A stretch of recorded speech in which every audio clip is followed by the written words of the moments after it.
აშშ-ს სამხედრო ძალები მაქსიმალურად იყენებენ თავიანთ ოპერაციებს ირანში. არა მხოლოდ ანადგურებენ ირანულ რაკეტების მარაგებს, გამშვებ დანადგარებსა და თავდაცვის ინდუსტრიის ინფრასტრუქტურას, არამედ ცდიან ახალ, აქამდე არ ნახულ იარაღებს მტრის წინააღმდეგ.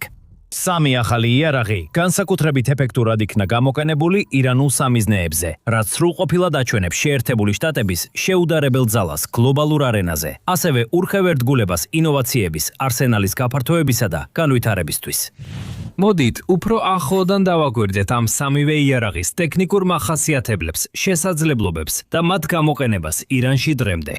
პირველი და შეიძლება ითქვას, ყველაზე საინტერესო ამ სამიდან არის ზუსტი დათმის რაკეტა, ანუ PRISM.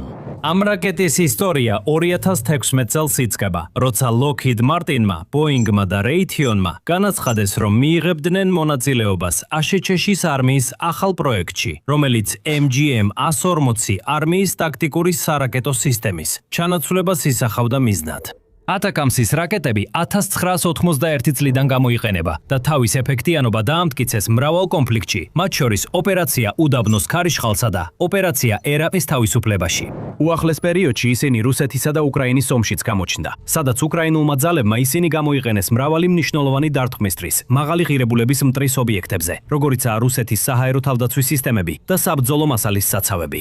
თუნდაც საუკეთესო იარაღებს ბოლოს ჩანაცვლება სჭირდებათ და აშშ-ს არმია მუდმივად ცდილობს შეტევითი შესაძლებლობების გაუმჯობესებას. ის სურდა რაკეტები, რომლებიც შეძლებდნენ იმავე გამანადგურებელი ძალის კიდევ უფრო შორს აღებას, რაც ეთაქემესში ჩანს, უფრო დიდი მანძილითა და უმაღლესი სიჩქარით. PRISM-ზე მუშაობა დაიწყო, სადაც Boeing-ი და Raytheon-ი კონკურენციას გამოეთიშნენ, ხოლო Lockheed Martin-ი ერთადერთ დიზაინერად და შემქმნელად დარჩა. Lockheed Martin-ს თავდაპირველად სურდა, რომ ამ რაკეტას მაქსიმალური სიშორე დაახლოებით 310 მილი, ანუ 500 კილომეტრი ყოფილიყო. ეს აღემატებოდა Atacms-ის 190 მილიან, 300 კილომეტრიან სიშორეს. თუმცა რჩებოდა იმ ზვარში, რომელსაც შუალედური სიშორის შეთანხმება განსაზღვრავდა. INF ბირთვული ძალების შეთანხმება, რომელსაც აშშ და საბჭოთა კავშირი 1987 წელს ხელს აწერდნენ. 2019 წელს აშშ გამოვიდა INF შეთანხმებიდან, რაც PRISM-ს საშუალებას აძლევს თავდაპირველად დაგეგმილზე უფრო შორს წავიდეს. 310 მილი აღარ იყო მაქსიმალური ზვარი. ეს საბაზისო მაჩვენებელი იყო, ხოლო არმია გეგმავს რაკეტის სიშორის 400 მილამდე და მეტამდე გაზრდას. მომავალში კი შესაძლოა 600 მილსაც გადააჯარბოს. უკეთესია, რომ ასეთი მანძილების დასაფარად ახალი გამშვები დანადგარები არ ჭირდება. ის M142 მაღალი მობილობის საარტილერიო სარაკეტო სისტემიდანაც იშვება, როგორც ATACMS და თანამედროვე ძრავის ტექნოლოგიით უფრო სწრაფად და შორს ფრინავს წინამორბედზე. რაც კიდევ უკეთესია, PRISM შექმნილია ისე, რომ ის უფრო წვრილი და ელეგანტურია ვიდრე ATACMS, რაც ნიშნავს, რომ თითოეულ კონტეინერში ორი რაკეტა ეტევა, ერთის ნაცვლად. ასე რომ PRISM არა მარტო ორჯერ შორს მიფრინავს ვიდრე ATACMS, არამედ ორმაგად ზრდის HIMARS-ის გამშვები სისტემების ტევადობას. ეს არმიას აძლევს HIMARS-ის მობილურობის შენარჩუნებისა და ცეცხლის სიმკვრივის ზრდის საშუალებას. ეს დიდი განახლება და ეს მხოლოდ დასაწყისია. არმია სურს PRISM-ს მომავალში ამჟამინდელ ოპერატიულ ზვარსაც გადააცილოს და უკვე რამდენიმე ეტაპი მუშავდება. პირველი ეტაპი უკვე გამოიყენება აშშ-ისა და ავსტრალიის არმიებში და ეს ვერსია ხელშეკრულებით განსაზღვრულ 310 მილის მანძილზეა. მეორე ეტაპი, რომელიც ასევე ცნობილია როგორც სახმელეთო ანტიგემის რაკეტა LBASM, კიდევ უფრო წინ მიდის. მრავალრეჟიმიანი სამიზნის მაძიებლით აღჭურვილი, მას შეუძლია უფრო მარტივად გადალახოს შეზღუდული წვდომის ზონები, ვიდრე ორიგინალ რაკეტას. ის ასევე უფრო შორს მიფრინავს, მაქსიმალური სიშორის შეფასებული მაჩვენებელი 620 მილი, ან 1000 კილომეტრია. რაკეტას სახელიდან გამომდინარე შეუძლია დაარტყას გემებს და მრავალრეჟიმიანი მაძიებლით მიზანში ამოიღოს მოძრავი ობიექტები, რაც პირველ ეტაპს არ შეეძლო. მესამე ეტაპი სავარაუდოდ PRISM-ს დაამატებს ასაფეთქებელ საბრძოლო მასალებსა და ქვესაბრძოლო ელემენტების გამოყენების შესაძლებლობებს, რაც შეტევით ოპერაციებს ახალ შესაძლებლობებს მისცემს. ვარაუდობენ, რომ ახალ და გაუმჯობესებულ PRISM-ს მაგალითად ექნება დამატებითი ცეცხლი ძალა მტრის გამაგრებული ნაგებობების გასანადგურებლად. Increment 4 ორჯერ გაზრდის PRISM-ის საბაზისო სიშორეს, წინა ეტაპებზე შექმნილ საფუძველს დაეყრდნობა და რაკეტის ძრავისა და აეროდინამიკის გაუმჯობესებით 1000 კილომეტრს მიაღწევს. ამჟამად განვითარების ბოლო ეტაპი Increment 5-ია, რომელიც Prisms ავტონომიური მანქანიდან გასროლის შესაძლებლობას მისცემს. ამ ეტაპების დასრულებისა და ინტეგრაციის შემდეგ Prism უფრო შორს, სწრაფად იფრენს და სხვადასხვა დანიშნულებაზე ადვილად მოერგება. ის უკვე ამერიკული არსენალის ერთ-ერთი ყველაზე შთამბეჭდავი ახალი დამატებაა, როგორც ირანულმა ძალებმა Operation Epic Fury-ს დროს გაიგეს. იქ Prism-მა ოფიციალური საბრძოლო დებიუტი აღნიშნა, როგორც დაადასტურა ASHS-ის ცენტრალური სარდლობის ex-ანგარიშმა. Operation Epic Fury-ს დროს პირველად საბრძოლო მოქმედებებში შორ მანძილზე ზუსტი Prism რაკეტები გამოიყენეს, რაც უპრეცედენტო ღრმა დარტყმის შესაძლებლობას იძლევა. ადმირალმა ბრედ კუპერმა ASHS-ის ცენტრალური სარდლობის ხელმძღვანელმა ასევე დაადასტურა, რომ ASHS-ის არმიამ ზუსტი დარტყმის რაკეტა გაუშვა ირანულ სამიზნეებზე. მან თქვა, ვერ ვიქნებოდი უფრო ამაყი ჩვენი ფორმაში ჩაცმული კაცებითა და ქალებით, რომლებიც ინოვაციას იყენებენ მტრისთვის დილემების შესაქმნელად. პატრიცია ბაზილისკი, სტრატეგიული და საერთაშორისო კვლევების ცენტრის სარაკეტო თავდაცვის პროექტის ასოცირებული დირექტორი, ხაზს უსვამს ამ მომენტის მნიშვნელობას. მან Business Insider-ს უთხრა, რომ Prism-ის დებიუტი არმიის დარტყმის შესაძლებლობების ახალ ეტაპს იწყებს, მნიშვნელოვნად გაზრდილი მანძილითა და სიზუსტით. ის არ ცდება. მიუხედავად იმისა, რომ არ გვაქვს კონკრეტული დეტალები თუ ირანის რომელ მიზნებზე იქნა გამოყენებული Prism-ი, ეჭვი არ არის იმ ტაქტიკურ უპირატესობაში, რომელსაც ეს რაკეტა ამერიკულ ძალებს აძლევს. Prism-ს ათაკამსზე თითქმის ორჯერ მეტი სიშორით ფრენის გამო, უფრო ფართო დიაპაზონის მიზნების დაზიანება შეუძლია. ეს ირანს უფრო მეტ საფრთხეს უქმნის სხვადასხვა მიმართულებით, რადგან მას მნიშვნელოვანი ადგილებისა და რესურსების დაცვა სჭირდება, მაშინ როცა ამერიკას შეუძლია გაშვების წერტილები ერაყსა და სპარსეთის ყურის სახელმწიფოებში აირჩიოს.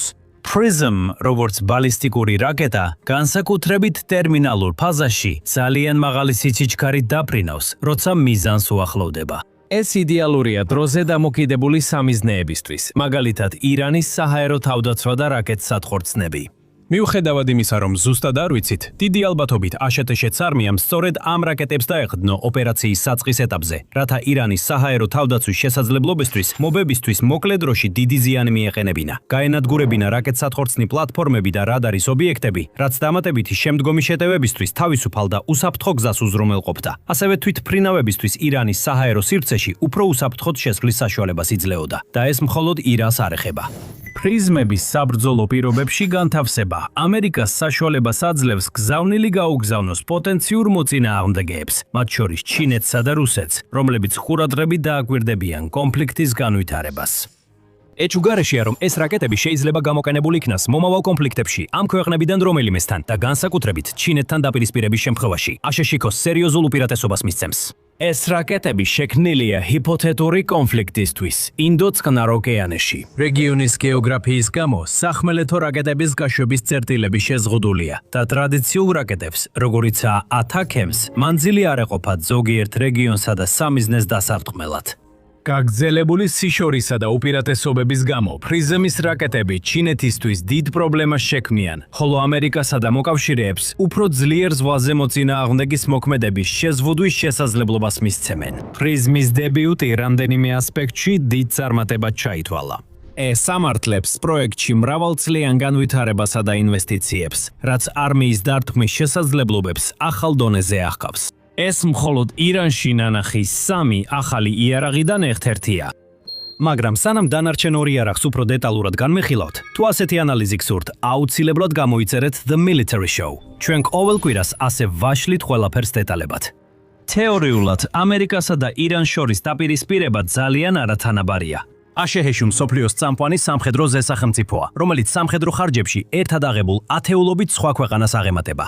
მას ყავს საუკეთესო ჯარისკაცები, თანამედროვე აღჭურვილობა და უნიკალური სტრატეგიული გამოცდილება. მაგრამ ირანს ერთი დიდი უპირატესობა ჰქონდა – დრონები. ბოლო წლებში დრონების ომი მნიშვნელოვნად გაიზარდა. რუსეთმა დიდი რაოდენობით ირანული შაჰედის დრონები შეიძინა და აწარმოა და უკრაინაში მრავალ სამიზნეზე გამანადგურებელი ეფექტით გამოიყენა. ირანი წლებია აწარმოებს შაჰედებს და 10 წლეულებია მუშაობს დრონების ტექნოლოგიაზე, რაც მას მნიშვნელოვნად უსწრებს სხვა ქვეყნებს დრონების წარმოებასა და ტაქტიკაში. ოპერაცია ეპიკური რისხვის დაწყებისას ზოგმა ანალიტიკოსმა შეშფოთება გამოთქვა, რომ აშშ-ს ძალები შესაძლოა ირანული დრონების საფრთხის დასაძლევად მზად არიყვნენ. ამერიკას ჰქონდა კოზირი სახელად ლუკასი, რომელიც ასევე ცნობილია როგორც დაბალფასიანი უპილოტო საბრძოლო შეტევითი სისტემა. აშშ-ში შეიარაღებული ძალებისთვის Spectre-Works-ის მიერ შექმნილი ლუკასი ერთჯერადი შეტევითი დრონია, რომელიც რეალურად შაჰადის ტექნოლოგიაზეა დაფუძნებული. აშშ-ის ოფიციალური პირების ინფორმაციით, 2020-იან წლებში შაჰადის დრონი Spectre-Works-ის ინჟინერებმა დაიჭირეს და შეისწავლეს. მას დაიწყეს დრონის რევერსული ინჟინერია და შაჰადის დიზაინის დაკოპირება, რათა მსგავსი მოდელი ამერიკული ძალებისთვის შეექმნათ და ირანის ტექნოლოგია მის წინააღმდეგ გამოეყენებინათ. პროგრესი სწრაფად მიდიოდა. პროგრამის ოფიციალური წარდგენიდან რამდენიმე თვეში, 2005 წელს, ლუკასის დრონები უკვე აშშ-ის ძალებს ახლო აღმოსავლეთში გადაეცემოდა. 2025 წლის დეკემბერში ლუკასის პირველი დრონი სპარსეთის ყურეში გაუშვეს. 28 თებერვალს ოპერაცია ეპიკური რისხვის გახსნის დღეს ლუკასმა პირველად იბრძოლა. CENTCOM-ის პრეს-რელიზი აღწერს ამ სისტემების ძალასა და პოტენციალს. CENTCOM-ის მიერ განთავსებულ ლუკასის დრონებს აქვთ ფართო მოქმედების არეალი და ისინი შექმნილია ავტონომიურად მუშაობისთვის. მათ გაშვება სხვადასხვა მექანიზმით შეუძლიათ, მათ შორის კატაპულტით, რაკეტით გაძლიერებული აფრენით და მოძრავი სახმელეთო თუ სატრანსპორტო სისტემებით. CNN-თან საუბარში აშშ-ის თავდაცვის წარმომადგენელმა აღიარა, რომ აშშ-ის ძალები ძირითადად დიდ და ძვირადღირებულ სისტემებზე კონცენტრირდებოდნენ, რაც შესაძლოა ნაკლებად ეფექტური იყო იაფი და მარტივი სისტემების, მაგალითად ირანის კამიკაძე შაჰადის დრონების წინააღმდეგ. ლუკასის შემთხვევაში ოფიციალური პირების თქმით, აშშ-მ სცენარი შემოატრიალა მოწინააღმდეგის წინააღმდეგ. აშშ-ს ცდილობს ირანს უპასუხოს იმავე იაფი დრონებით, რომელთა ღირებულებაა $30 და $5,000 და რაც მნიშვნელოვნად იაფია რაკეტებთან და სხვა საბრძოლო მასალასთან შედარებით. ოფიციალური წყაროები არ ასახელებენ, რამდენი ასეთი დრონი აქვს ამერიკის ძალებს, მხოლოდ აღნიშნავენ, რომ ბევრი უკვე ხელმისაწვდომია და მეტი გზაშია. იმის გათვალისწინებით, თუ რამდენად იაფი და მარტივი დასამზადებელია ეს დრონები და რამდენი ფული აქვს აშშ-ს სამხედრო ხარჯებისთვის, ადვილი წარმოსადგენია, რომ ასეთი კამიკაძე დრონების თითქმის უსასრულო მარაგი შეიძლება მუდმივად გამოდიოდეს საწარმოო ხაზებიდან და პირდაპირ იგზავნებოდეს ამერიკელ სამხედროებთან მთელ ახლო აღმოსავლეთში. მიუხედავად იმისა, რომ მათი ტექნიკური მახასიათებლები უცნობია, ექსპერტებმა ლუკასის დრონების სურათები გაანალიზეს მეტი ინფორმაციის მისაღებად. მალე შენიშნეს, რომ დრონებს ცხვირზე გიმბალის კამერა და სატელიტური კავშირის მოდული აქვთ. თეორიულად, ისინი ირანულ შაჰებზე უკეთესები უნდა იყვნენ. სატელიტური კავშირით ლუკასის ოპერატორებს შეეძლოთ ფრენისას დრონების გადამისამართება, სამიზნის მონაცემებისა და კოორდინატების განახლება, ასევე ბრძოლის ველის ცვლილებებზე რეაგებება. მომავალში ეს ტექნოლოგია ასევე შეიძლება დაეხმაროს ხელოვნური ინტელექტით მართულ ჯგუფურ ტაქტიკებს, რაც გულისხმობს ახალი AI ტექნოლოგიების გამოყენებას მასშტაბური კოორდინირებული დრონების შეტევებისთვის. მაშინაც კი თუ ამ ტიპის ტექნოლოგია ამჟამად ხელმისაწვდომი არ არის, თუ აშშ-ის ძალებს საკმარისი რაოდენობის ასეთი დრონები ექნებათ, მათ შეუძლიათ ისინი ჯგუფებად, კლასტერებად გაუშვან, რათა ირანის რადარის სისტემები გადატვირთონ და მის თავდაცვას გვერდი აუარონ. ან შექმნან უსაფრთხო მარშრუტები აშშ-ისა და ისრაელის შორ მანძილზე მოქმედი რაკეტებისთვის, რომლებსაც გადაადგილება შეეძლებათ.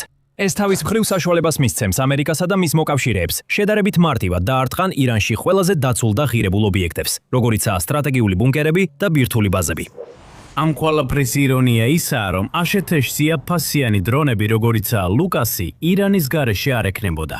შაჰედი თეირანის საამაყო მიღწევა იყო, თუმცა აშშ-მ ეს ტექნოლოგია აიღო, გააუმჯობესა და შემქმნელზე მიმართა. არავინ იცის, რამდენი ზიანი მიაყენეს ლუკასის დრონებმა ირანს, ან კიდევ მიაყენებენ. თუმცა ეს არმიის არსენალში მნიშვნელოვანი დამატებაა, როცა დრონებით ომი მთელ მსოფლიოში აქტუალური ხდება. ირანზე გამოიყენეს Tomahawk-ის რაკეტის განახლებული ვერსია, როგორც მესამე და ბოლო ახალი იარაღი. BGM-ას 9 Tomahawk-ის სახმელეთო შეტევის რაკეტა, ანუ TLAM, ერთ-ერთი ყველაზე ძლიერი რაკეტაა პლანეტაზე. ცნობილია თავისი განსაკუთრებული სიშორით. ეს ყველანაირ ამინჩი მოქმედი, რეაქტიული ძრავით აღჭურვილი ქვეხმოვანი ფთოსანი რაკეტა შეუძლია დაფაროს 1000 მილისა და მეტ მანძილზე. ის არ გამოიყენება მხოლოდ შეერთებული შტატების საზღვაო ძალების მიერ, არამედ ასევე ავსტრალიის სამეფო საზღვაო ძალების, ნიდერლანდების სამეფო საზღვაო ძალების და ბრიტანეთის სამეფო საზღვაო ძალების მიერაც. ამ რაკეტას სხვადასხვა ქვეყანა სხვადასხვა პლატფორმიდან იყენებს. ASS-ში და ავსტრალია კი ძირითადად ზედაპირული ხომალდებიდან. ნიდერლანდები მას ზედაპირული ფრეგატებიდან გამოიყენებს. ბრიტანეთის საზღვაო ძალები კი მხოლოდ წყალქვეშა ნავებიდან. Tomahawk-ი 10 წლეულების წინ შეიქმნა ჯონს ჰოპკინსის უნივერსიტეტის გამოყენებითი ფიზიკის ლაბორატორიაში და პირველად 1983 წელს შევიდა ექსპლუატაციაში. წლების განმავლობაში ვიხილეთ ორიგინალური დიზაინის სხვადასხვა ვარიაცია. მათ შორის RGM-UGM-ას 9.0B ანტიგემის ვერსია აქტიური რადარის დამიზნებით და RGM-UGM-ას 1.09E ტაქტიკური Tomahawk-ის მოდელი. მიუხედავად იმისა, რომ ვარიაციებს სხვადასხვა ტექნიკური მახასიათებლები და შესაძლებლობები ჰქონდათ, ყოველთვის ფერი აერთიანებდათ. არ აქვს მნიშვნელობა ზუსტ მოდელის ნომერს ან ვარიაციას. Tomahawk-ები ისტორიულად ყოველთვის იღებებოდა ბუნდოვან ნაცრისფერ ტონში, რომელიც ასევე ხშირად გვხვდება ASS-ში საზღვაო ძალების სხვა იარაღებსა და ტექნიკაზეც. დაიწყო ოპერაცია ეპიკური რისხვა და საზღვაო ძალებმა გაავრცელეს ბრძოლის ველიდან პირველი რამდენიმე ფოტო, რომლებმაც მსოფლიოს აქამდე არ ნახული რამ აჩვენა. Tomahawk-ის მძინავი შავი რაკეტა მკვეთრად კონტრასტირებდა ტრადიციულ ნაცრისფერ ტონებთან. ASS-ში სამხედრო ძალების მიერ გამოქვეყნებული მონაცემებისა და ანგარიშების მიხედვით, ეს საინტერესო ახალი ვერსია გამოიყენეს ირანის საჰაერო თავდაცვისა და საზღვაო სამიზნეების გასანეიტრალებლად განხორციელებულ დარტყმებში, რაც შესაძლოა მოიცავდეს ჰორმუზის სრუტესთან მდებარე საზღვაო ბაზებსაც. ღია წყაროების ანალიტიკოსებმა და მედია სააგენტოებმა დაადასტურეს, რომ ოპერაციის საწყის შეტევებში შავი Tomahawk-ი გამოიყენეს. და ექსპერტებმა მალევე დაიწყეს თავიანთი თეორიების გაზიარება იმის შესახებ, თუ რატომ იყო რაკეტა ასე განსხვავებულად და გამორჩეულად შეღებილი. მათ გააცნობიერეს, რომ იგივე შავი საფარი ASS-ში საზღვაო ძალების არსენალში AGM-158C LRASM ანტისაზღვაო რაკეტაზეც იყო ნანახი. ამ შავი ბრიალა საფარს მხოლოდ სილამაზისთვის არ ამატებენ. ის მოქმედებს როგორც დაბალი ხილვადობის საფარი, იყენებს რადარის შთამთქელ მასალებს და ინფრაწითელის დამხშობ თვისებებს, რათა რაკეტა ფრენისას რთულად არ მოსაჩენი იყოს. ასე რომ მიუხედავად იმისა, რომ ერთი შეხედვით ეს შეიძლება მხოლოდ უმნიშვნელო დამატებად მოგოჩვენოს, ამ ახალი Tomahawk-ის რაკეტების შავი საღებავი სინამდვილეში საკმაოდ სერიოზული განახლებაა. ეს მნიშვნელოვნად აუმჯობესებს რაკეტის შესაძლებლობას ზღვის ზედაპირზე დაბლა ფრენისას, ზრდის გადარჩენის, ჩაჭრის თავიდან არიდებისა და სამიზნეებზე წარმატებული დარტყმის შანსს. თუნდაც ტრადიციული ნაცრისფერი საღებავით ირანულ რადარებსა და საჰაერო თავდაცვის სისტემებს Tomahawk-ების გადაჭერა გაუჭირდებოდათ, თუმცა მათი უფრო ადრე და ზუსტად შემჩნევა შესაძლებელი იქნებოდა, რაც შესაბამისი პასუხის ორგანიზებისა და განხორციელებისთვისაც მან ხორ დროს მისცემდა. შავი საღებავი ეფექტურად აბუნდოვნებს სიტუაციას, რაც ირანის რადარებისთვის ბევრად უფრო რთულს ხვის რაკეტის დანახვას, განსაკუთრებით მაშინ, როცა ის ოკეანეებსა და ზღვებზე გადაადგილდება. შავი Tomahawk-ის განთავსება ASS-ში ძალების მიერ, სტრატეჟიების მიერ სტრატეგიის შეცვლაზე მიუთითებს და ფარული ფრთოსანი რაკეტების შესაძლებლობებისკენაა მიმართული, რათა გამაგრებულ სამიზნეებზე უკეთ შეღწევა მოხდეს.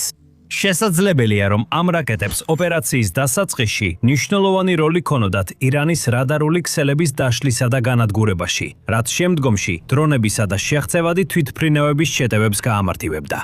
ირანს დიდი ალბათობით არც კი იცოდა, რა დაატყდა თავს. მიუხედავად იმისა, რომ ირანი ბევრს ხარჯავდა რადარებსა და საჰაერო თავდაცვაზე, სუპერუხილავი Tomahawk-ის შეტევისთვის მზად არ იყო, რადგან ეს ძლიერი რაკეტები მის თავდაცვას რეაგირების საშუალებასაც არ აძლევდნენ. გრძელვადიან პერსპექტივაში ასეთი რაკეტები ამერიკას სპარსეთის ყურესა და მის ფარგლებს გარეთ საზღვაო საფრთხეების შეკავებაში დაეხმარება. შავი Tomahawk-ი ნებისმიერი მტრისთვის საშიში საფრთხეა და აშკარა დემონსტრაცია იმისა, რომ ASS-ში შეუძლია მუდმივად გააუმჯობესოს თავისი შეიარაღება ყველაზე ინოვაციური და ეფექტური გზებით. როგორც პრიზმი, ეს აჩვენებს, როგორ აუმჯობესებს ASS-ში თავის რაკეტებს და საბრძოლო მასალას ოპერაციული უპირატესობის შესანარჩუნებლად, დიდი დროის, თანხისა და რესურსების ფუჭად ხარჯვისა და სრულიად ახალი გამშვები პლატფორმების შექმნის გარეშე. ჩინეთი და რუსეთი, როგორც ამერიკის მტრები, სავარაუდოდ უკვე მუშაობენ გზებზე, რომ დაუპირისპირდნენ ამ რაკეტებს და ოპერაცია ეპიკური რიცხვის სხვა ახალ იარაღებს. ASS-ში ყოველთვის ერთი ნაბიჯით წინ არის. არასდროს ჯერდება მეორე ხარისხოვანს. ცდილობს გააძლიეროს თავისი არსენალი და შეინარჩუნოს უდავო სტატუსი, როგორც უდიდესი სამხედრო ძალა, რაც მსოფლიოს ოდესმე უნახავს. არავის ეგონა, რომ ეს შესაძლებელი იყო. артиллерია არ არის გათვლილი იმ მიზანზე, რასაც ახლა ASS-ში უნდა არტყა. ამერიკამ ეს გააკეთა ირანის წყალქვეშა ნავი განადგურდა. ეს სიღრმისული ბომბებით ან ტორპედოებით არ არის გამოწვეული. ეს მოხდა, რადგან აშშ მიწის სამიზნეებისთვის განკუთვნილი რაკეტებით გაანადგურა ზღვის ობიექტი, რომელიც ძლიერ დაფარული იყო და მის მოხვედრას სპეციალური იარაღიც კი ვერ ახერხებდა. ეს იყო შეუძლებელი გასროლა. ეხლა ირანული წყალქვეშა ნავი, რომელიც უსაფრთხოდ მიაჩნდა თავი, სიღრმეებს ეშვება ისე, როგორც არ უნდა გაეკეთებინა. ეს არის Warzone-ის, ანუ TWZ-ის მიხედვით, რომელიც ამბობს, რომ აშშ იყენებს Army Tactical Missile Systems, ანუ ATACMS, რომ მოკლე რადიუსის ბალისტიკური რაკეტები გაუშვას ირანის საზღვაო ობიექტებზე. რამდენიმე ხომალდი უკვე ჩაძირულია ამერიკის მიერ იმ რაკეტის შემოქმედებითი გამოყენების შემოხნების შედეგად, რომელიც ომის გემების გასანადგურებლად არ არის შექმნილი. მაგრამ მთავარი დათმა ისაა, რომელიც საერთოდ არ უნდა მომხდარიყო. რაკეტამ, რომელიც მოძრავ სამიზნეებს ვერ ხვდება, ირანის წყალქვეშა ნავი გაანადგურა. შეგვიძლია განვიხილოთ, რას დაართრა აშშ-მ და რატომაა ეს მნიშვნელოვანი, თუმცა ჯერ უპასუხოთ მთავარ კითხვას. როგორ? საბოლოოდ ATACMS არასდროს ჰქონდა განზრახული ის გაეკეთებინა, რაც ახლა გააკეთა. ეს შთამბეჭდავი რაკეტაა, რომელსაც 500 ფუნტამდე აფეთქებითი ფრაგმენტაციის ქობინი გადააქვს. ATACMS ბალისტიკური რაკეტა, მაქსიმალური 300 კმ ან 186 მილის მანძილით, სწრაფად ურტყამს და ძლიერად აზიანებს. მისი გაშვება შესაძლებელია როგორც HIMARS-იდან, ასევე მრავალჯერადი გაშვების სარაკეტო სისტემის M260 საარტილერიო პლატფორმებიდან. და როგორც Missile Threat აღნიშნავს, ეს არის გზაზე მოძრავი რაკეტა ამ პლატფორმების წყალობით. არა ის, რომ შეერთებული შტატები ამ მობილურობას რაიმე სერიოზული ფორმით გამოიყენებდა, მით უმეტეს, რომ ირანში მისი სამხედროები არ არიან. ყველაზე დიდი ალბათობით, წყალქვეშა ნავების გამის გამანადგურებელი ATACMS გაშვებული იყო შეერთებული შტატების ბაზიდან, რომელიც ირანის მახლობლად მეგობრულ ტერიტორიაზე მდებარეობს. აშშ-ს ბაზები აქვს ქუვეითში, კატარში, ბაჰრეინში და არაბთა გაერთიანებულ საამიროებში, სპარსეთის ყურის გასწვრივ და დიდი ალბათობით შეუძლიათ ირანის დასავლეთ სანაპიროზე დარტყმა მიიტანო. მობილურობა ნაკლებად მნიშვნელოვანია, როცა შეერთებულ შტატებს ამდენი დარტყმის შესაძლებლობა აქვს, მაგრამ ერთი რამ მაინც უნდა შეეჩერებინა ATACMS წყალქვეშა ნავის განადგურებისგან. Lockheed Martin-ი ხსნის. არმიის ტაქტიკური სარაკეტო სისტემა ATACMS ტრადიციული ზედაპირზე საარტილერიო იარაღია, რომელიც არმიის ქვემეხებსა და რაკეტებზე ბევრად უფრო შორს აზიანებს მიზნებს. ATACMS-ის წარმოებელი ამბობს ზედაპირზე, არა ზედაპირზე ზღვაზე. ATACMS იმდენად შორსაა ანტიგემის ან ანტისუბმარინის რაკეტიდან, რამდენადაც შესაძლებელია. თუმცა აშშ მოახერხა თავისი ძლიერი მოკლე რადიუსის ბალისტიკური რაკეტის საზღვაო აქტივების განეიტრალების იარაღად გადაქცევა. აშშ-ის საჰაერო ძალების გაერთიანებული შტაბის თავმჯდომარე გენერალი დენ კეინი პენტაგონის პრესკონფერენციაზე განმარტა, როგორ იტენებს აშშ-ში არტილერიას შეუძლებლის შესასრულებლად. ოპერაციის პირველ 13 დღეში ჩვენს არტილერიამ ისტორია შექმნა. მათ პირველად საბრძოლო მოქმედებებში გამოიყენეს ზუსტი დარტყმის რაკეტები, რომლებიც მტრის ტერიტორიაზე შორს შეიჭრნენ. კეინმა განაცხადა, რომ მათ არმიის შეტევითი რაკეტებით რამდენიმე გემი, მათ შორის წყალქვეშა ნავი, ჩაძირეს. და ეს სიზუსტე და მიზანდასახულობა მოდის დაუღალავი წვრთნებიდან, ერთმანეთისადმი ნდობიდან და მათი შეიარაღების სისტემებისადმი ნდობიდან. ეს არის დადასტურება, რომელიც პირდაპირ პირველ წყაროდან მოდის. კეინმა მხოლოდ ის არ გვითხრა, რა ტიპის წყალქვეშა ნავი გაანადგურა აშშ-ში ATACMS-ით. ამასთან დაკავშირებით გარკვეული იდეები გვაქვს, რაზეც მალე ვისაუბრებთ. ეხლა აშშ-ს ირანის საზღვაო ძალებზე ასეთი უპირატესობა აქვს, რომ შეუძლია ნებისმიერი იარაღით წყალქვეშა ნავებისა და გემების განადგურება. რადგან იცის, ისინი ვერ შეეჯიბრებიან ახლო აღმოსავლეთში მის ძალას. ირანის საზღვაო ძალები განადგურდა. რადიო თავისუფლება იუწყება, რომ აშშ-ს სამხედროებმა 11 მარტს განაცხადეს, რომ ირანის დაახლოებით 60 ხომალდი უკვე ჩაძირეს. მათ შორისაა 2 მოჯკლასის ფრეგატი. გარდა ამისა, აშშ შეურთხავს ირანის სწრაფნავებს, რომლებსაც ის იყენებს ჰორმუზის სრუტეში სავაჭრო გემებზე თავდასხმისთვის, ისე რომ ასობით ასეთი პატარა ხომალდი უკვე გამოთიშულია. აქ ირანის საზღვაო ძალა სრულად განადგურდა. აშშ-მ ფაქტობრივად გაანადგურა ირანის შესაძლებლობა საზღვაო ძალების მეშვეობით რაიმე საბრძოლო ძალა შექმნას, 4-ფაზიანი კამპანიის გამოყენებით, რომლითაც ირანის წყალზე არსებული საფრთხეები გაანეიტრალა. ამერიკულმა საზღვაო ძალებმა ოპერაცია ეპიკური რისხვის დაწყებამდე 60 დღით ადრე ირანის გარშემო წყლებში რამდენიმე გემი და ავიამზიდები განათავსეს. ამ ფაზაში აშშ-მ ასევე მოაწყო თავისი ლოგისტიკა და საინფორმაციო სერვისები, რაც საშუალებას აძლევდა ირანულ სამიზნეებზე დაზვერვის მონაცემები შეეგროვებინა. შემდგომი ფაზა მოიცავდა დარტყმებს ირანის საჰაერო თავდაცვის, საჰაერო და საზღვაო ძალებზე, განსაკუთრებული ყურადღებით იმ გემებზე, რომლებსაც ირანი ოპერაციის დასაწყისში აშშ-ს შეტევაზე საპასუხოდ გამოიყენებდა. შემდგომ დარტყმებში აშშ-მ გაანადგურა ნავმისადგომები, პორტები და საბრძოლო მასალის საწყობები, რის შედეგადაც ირანის საზღვაო ძალებს აღარ დარჩათ გაშვების წერტილები, თავშესაფარი და მარაგების შევსების საშუალება. ბოლოს დაიწყო მუდმივი დარტყმები, მათ შორის აშშ ანადგურებდა ირანის საზღვაო ძალების დარჩენილ რესურსებს, მაშინ როცა ამას საჭიროდ მიიჩნევდა. ირანის წყალქვეშა ნავი მესამე ან მეოთხე ფაზის განმავლობაში დაიღუპა. შედეგად ახლა ვხედავთ, რომ აშშ-ს საზღვაო ძალები ირანის გარშემო დომინირებს, ჰორმუზის სრუტის გარდა. მისი დომინანტობა იმდენად აშკარაა, რომ შეუძლია წყალქვეშა ნავებზე დარტყმების ცდილობა, რაც ადრე შეუძლებლად ითვლებოდა, რადგან ბალისტიკური რაკეტა მიწაზე მდებარე სამიზნეებზე დასათმელად იყო შექმნილი და არა წყალქვეშა ნავებისთვის. ცოტა ხანში დაუბრუნდებით კითხვას, რატომ იყო დარტყმა შეუძლებელი? უცნობია, რომელი წყალქვეშა ნავები დააზიანა აშშ-ში. ქეინს ეს არ აუხსნას. ჩვენ ვიცით, რა წყალქვეშა ნავები აქვს ირანს. ბირთვული საფრთხის ინიციატივამ 2025 წლის სექტემბერში განაცხადა, რომ ირანის ისლამური რესპუბლიკის საზღვაო ძალებს 30-მდე წყალქვეშა ნავი ჰყავს. თავდაპირველად შთამბეჭდავია, მაგრამ ნაკლებად შთამბეჭდავია, როცა იგებ, რომ 24 ხომალდი მინი წყალქვეშა ნავია. სწორხელში ეს იარაღები მაინც ძალიან საშიშია, მაგრამ არა ისეთი წყალქვეშა ნავები, რომლებიც აშშ-ს საზღვაო ძალებს სერიოზულ საფრთხეს უქმნის. დანარჩენი 6 ხომალდი დიზელ ელექტრო წყალქვეშა ნავებია, რომლებიც ჩამორჩებიან ბირთვულ შეტევით ნავებს, როგორიც აშშ-ს აქვს. 3 დიდი წყალქვეშა ნავი ტარექი კლასისაა, რეალურად კი გადაკეთებული რუსული კილოკლასის წყალქვეშა ნავებია. ისინი 17 კვანძის სიჩქარით გადაადგილდებიან წყალქვეშ. აღჭურვილია 533 მმ ტორპედოსტრი ტორპედოს მილებით და ნაღმების დასმის შესაძლებლობა აქვთ. 3 ფატი კლასის წყალქვეშა ნავი 2019 წლის თებერვალში და 2023 წლის აპრილში შევიდა ექსპლუატაციაში.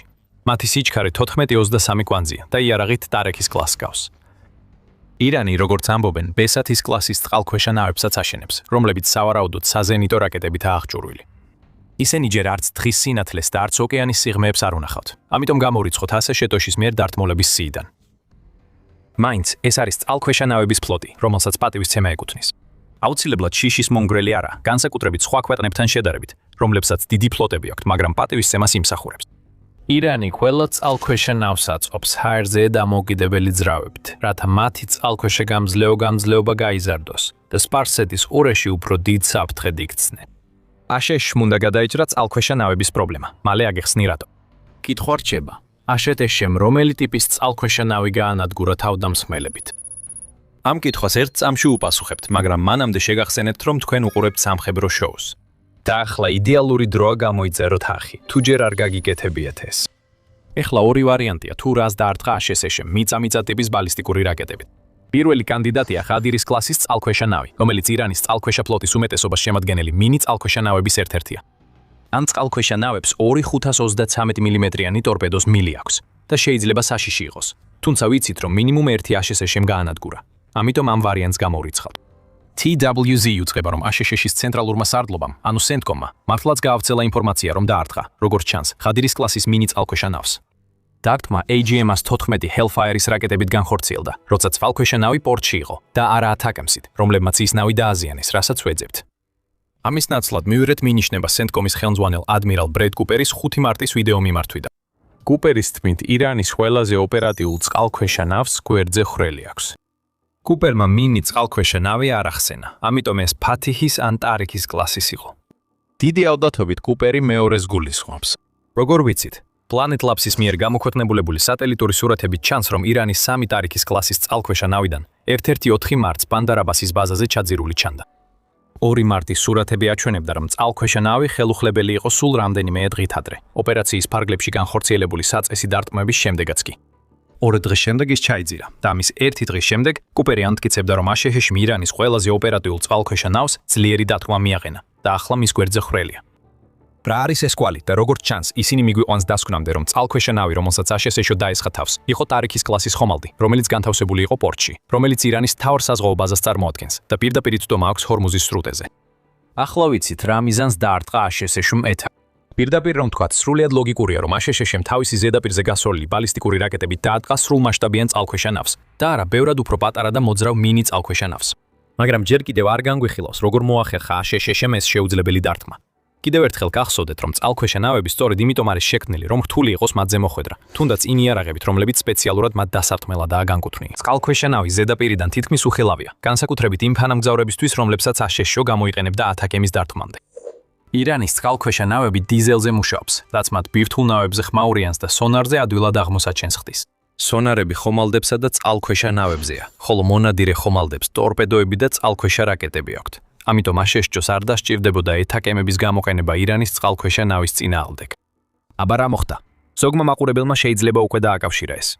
თუ მართლაც ბანდარაბასში თარი კლასის წყალქვეშა ნავი იყო ის, რომელსაც აშშ-მ ათაკემებით დაარტყა, ეს შეუძლებელი დარტყმა შესაძლებელი გახდა ახლა იმიტომ, რომ ირანის რეჟიმი იმდენად სულელი აღმოჩნდა, რომ თავისი წყალქვეშა ნავი იმ ნავსადგურში დატოვა, რომელიც ამერიკის артილერიის მოქმედების არეში იყო. ეს ნავსადგური შეიძლება დაიბომბოს აშშ-ს კატარისა და არაბთა გაერთიანებული საემიროების ბაზებიდან, თუმცა ირანის საზღვაო ძალებმა მაინც დატოვეს იქ თავისი ერთ-ერთი სულ რამდენიმე მოქმედი სრულმასშტაბიანი წყალქვეშა ნავი. დაარქვით ამას ზედმეტი თავდაჯერებულობა, დაარქვით სიბრიყვე. მაგრამ როგორც არ უნდა დაარქვათ, ეს ირანის მხრიდან უზარმაზარი სტრატეგიული შეცდომაა. ეს აჩვენებს, რამდენად ეფექტურად დაასუსტა ოპერაცია Epic Fury-მ ირანის სამხედრო ხელმძღვანელობა. ისევე როგორც სარდლობისა და მართვის ცენტრები, რომლებიც უნდა აძლევდნენ ბრძანებებს დაზიანებული წყალქვეშა ნავის გამოყვანაზე, ბანდარ აბასიდან. ირანმა აშშ-ს უძრავი სამიზნე წარუდგინა, რომლის დასათმელადაც ათაკემესია შექმნი. აშშ მადლობა გადაუხადა და რაკეტა გაუშვა საზღვაო ობიექტზე, რომელიც არ უნდა ყოფილიყო ათაკამსისთვის მოწყვლადი. ეს იყო წყალქვეშა ნავი, ხომალდი, რომელიც სპეციალურად წყლის ქვეშ დამალვისთვისაა შექმნილი და ირანმა ის ღიად დატოვა პორტში, სადაც აშშ-ს შეეძლო თავისი მრავალი იარაღით მისვენოდა. ირანს უნდა ესმოდეს, რომ ამერიკას შეუძლია საჰაერო უპირატესობით გამანადგურებლების ან ბომბდამშენების გაგზავნა ბანდარ აბასზე თავდასასმელად, სამხედრო ბაზების ჩართვის გარეშეც. აშშ-ს ამ დარტყმისთვის იმდენი ვარიანტი ჰქონდა, რომ ყველაზე თამამი აირჩია მხოლოდ იმისთვის, რომ მოეხდინა ასეთი განადგურება, რომელიც შეუძლებელი უნდა ყოფილიყო. ოჩახ, ირანის რეჟიმო. ეს ნამდვილი სტრატეგიული არაკომპეტენტურობაა. შეიძლება ისე გამოვიდა, თითქოს აშშ-მ ირანის წყალქვეშა ნავი უბრალოდ იმიტომ გაანადგურა, რომ შეეძლო. ასე არ არის. წყალქვეშა ნავები აშშ-ისთვის ლეგიტიმური სამიზნეებია, რადგან ირანის წყალქვეშა საფრთხის განეიტრალებით ქვეყანას სარგებელი მოაქვს და ირანის რეჟიმი დამცირებას განიცდის განი, რომ ეს თავდასხმა დაუშვა. პირველი მიზეზი მარტივია. აშშ-მ გაანადგურა ხომალდი, რომელსაც ნაღმების დატენება შეეძლო.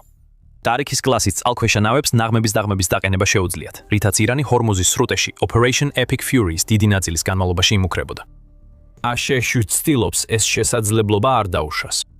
მარტის 11-ისთვის კანადის CBC უწყებოდა, რომ აშშ-მ უკვე განაცხადა, რომ წინადრეს ირანის 16 ნაღმდამგები ხომალდი გაანადგურა. რაც ნათელი ნიშანია იმისა, რომ აშშ-ს ჰორმუზის სრუტის ამ სახიფათო წყალქვეშა იარაღებისგან გაწმენდა სჭირდება. და ეს ლოგიკურია. ირანი იმუქრება, რომ ამ წყლის გზას, რომლის გავლითაც მსოფლიოს საზღვაო ნავთობის გატიდვების 20% გადის, იმდენად გაუვალს გახდის, რომ ნავთობის ფასი ბარელზე $200-მდე გაიზრდება. ჰორმუზის სრუტეში მინიმუმ 17 სავაჭრო გემი დაზიანდა, წევს New York Times-ი. ნაღმების დამატება გლობალურ ეკონომიკას სერიოზულ პრობლემას შეუქმნის. თუ ეს ნაღმები წყალქვეშა ნავიდან სრუტეში შეუმჩნევლად დაიგება, პრობლემა კიდევ უფრო დიდია. ამიტომ ტარიქის კლასის წყალქვეშა ნავის განადგურება ბანდარ აბასში ძალიან პრაქტიკულ მიზანს ემსახურება, როცა ამ კონკრეტულ კონტექსტში განვიხილოთ. სავაჭრო გემებზე საუბრისას ირანული წყალქვეშა ნავების განადგურება და აქ შეგვიძლია აშშ-ის მიერ განადგურებული მინი წყალქვეშა ნავის ჩავთვალოთ, ასევე ნიშნავს, რომ ეს ხომალდები ვეღარ წარმოადგენენ პირდაპირ საფრთხეს გემებისთვის, რომლებიც ჰორმუზის სრუტეში გადაადგილდებიან. სავაჭრო გემები არ არიან აღჭურვილნი იმ ტიპის აპარატურით, რომელიც წყალქვეშ დამალული წყალქვეშა ნავების აღმოჩენას შეძლებს. ნაღმების საფრთხის გარდა ირანის წყალქვეშა ნავებს აქვს ტორპედოები, რომლებსაც შეუძლიათ ესროლონ იმ გემებს, რომლებიც ცდილობენ გაიარონ სრუტე, რომელსაც ირანი ბლოკადაში ამყოფებს. ეს ირანის შესაძლებლობებს არ აღემატება. უკვე დაამტკიცა მზად ყოფნა პირდაპირი თავდასხმებისთვის ამ გემებზე და არაერთხელ განაცხადა სრუტის დახურვის შესახებ. რამდენიმე გემს გადაადგილების უფლება მისცეს, ისინი ჩინეთის, პაკისტანისა და ინდოეთის მსგავს ქვეყნებს ეკუთვნით. ჰორმუზის სრუტე მსოფლიოს უმეტესობისთვის დახურულია და ირანის წყალქვეშა ნავებს დარტყმის იარაღი აქვთ. მერჩანტული გემების კაპიტნები ისე შეაშინონ, რომ გადაკვეთაც კი არ გაბედონ, მიუხედავად სამხედრო გემებისა თუ საჰაერო მხარდაჭერისა. ამიტომ აშშ-ში აშორებს საფრთხეს. თუ ირანის საუკეთესო წყალქვეშა ნავს გვერდზე ხრელი აქვს, ის სავაჭრო გემებს ვეღარ დააზიანებს. ის ვეღარაფერს დააკლებს ამერიკის სამხედრო გემებსაც. აშშ-ს სპარსეთის ყურეში რამდენიმე ავიამზიდი და სამხედრო გემი ჰყავს. National Interest-მა უკვე გამოთქვა ვარაუდი, რომ ირანის ღადირის კლასის წყალქვეშა ნავებს შეუძლიათ ჩუმად მიუახლოვდნენ ავიამზიდს და ტორპედოებით ან დიგემური რაკეტებით შეუტიო. Forbes-ი არბილებს ამ მოსაზრებას 27 თებერვლის სტატიაში, სადაც ამბობს, რომ ირანს არ აქვს საკმარისი ცეცხლის ზალა, რომ ჩაძიროს ამერიკული სუპერავიამზიდი, მაგრამ მის წყალქვეშა ნავებს ნამდვილად შეუძლიათ ზიანის მიყენება და ამ ზიანის შედეგად მიღებული პროპაგანდისტული გამარჯვება დააზიანებდა აშშ-ის იმ განცხადებებს, რომ მან პრაქტიკულად გაანადგურა ირანის საზღვაო ძალები. ჰორმუზის სრუტე ირანის წყალქვეშა ნავების წინააღმდეგ ბრძოლაში პრიორიტეტულია. მაგრამ საბრძოლო გემების დაცვა, რომლებიც ამერიკისთვის ირანის მატერიკზე შეტევების გაგრძელების შესაძლებლობის გასაღებია, კარგი პატარა ბონუსია. დაფიქრდით, რა იქნება თუ ირანი თავისი დაზიანებული წყალქვეშა ნავების შეკეთებას შეეცდება. ამ შეკეთებებს დასჭირდება, რომ ირანმა დაზიანებული წყალქვეშა ნავი განათავსოს ბაზაზე, რომელიც საკმარისად დიდია ხომალდის მისაღებად და აქვს საჭირო ინფრასტრუქტურა ამ შეკეთებების ჩასატარებლად. წყალქვეშა ნავის მძიმე დაზიანების შეკეთება, რომელსაც გვერდზე ხვრელი აქვს, შეიძლება არ იყოს პრიორიტეტი რეჟიმისთვის, რომელიც მთელ ტერიტორიაზე კრიზისს ებრძვის, რადგან ელემენტარული ტექნიკური მომსახურებაც კი დიდ თანხებს მოითხოვს. წყალქვეშა ნავის შეკეთებაც იმავე პრობლემას ქმნის, რომელმაც ირანი ქაოსამდე მიიყვანა. ის წყალქვეშა ნავი სადღაც საზღვაო ბაზაზე გაჩერებული უნდა იყოს. ამიტომ ის წყალქვეშაც ვერ იქნება, თუ შეკეთებას აპირებენ. აშშ შეუძლია აირჩიოს, როგორ დაარტყას უძრავს სამიზნეს. ამიტომ შესაძლოა კვლავ ნახოთ შეუძლებელი დარტყმები, თუ ირანი შეკეთებას შეეცდება. დაიცი რა გააღიზიანებს ყველაზე მეტად ირანის რეჟიმს. როდესაც მისი წყალქვეშა ნავები იძირება იმიტომ, რომ აშშ-ში ახორციელებს სასიკვდილო დარტყმებს იარაღით, რომელიც წყალქვეშა ნავებზე არ უნდა მოქმედებდეს, აშშ-ში და მისი წყალქვეშა ნავები ირანს უჩვენებენ, როგორ უნდა გაკეთდეს ეს. მარტის 4-ს აშშ-ში ომის მდივანმა პიტ ჰეგზეთმა დაადასტურა, რომ ამერიკულმა წყალქვეშა ნავმა ინდოეთის ოკეანეში ირანის სამხედრო გემი ჩაძირა. ის გემი, რომელიც ჰეგზეთმა აღწერა როგორც ჩუმად დაღუპული, მოგვიანებით დადასტურდა, რომ იყო ირისი დანა. ამერიკული წყალქვეშა ნავის თავდასხმას ირანის სამხედრო გემის ეკიპაჟის სულ მცირე 84 წევრი ემსხვერპლა, რის შედეგადაც ირანის ფლოტმა კიდევ ერთი გემი და კვალიფიციური პერსონალი დაკარგა. ეს ოპერაცია აშშ-სა და ირანს შორის განსხვავების ნათელი მაგალითია ეპიკური რისხვის დროს.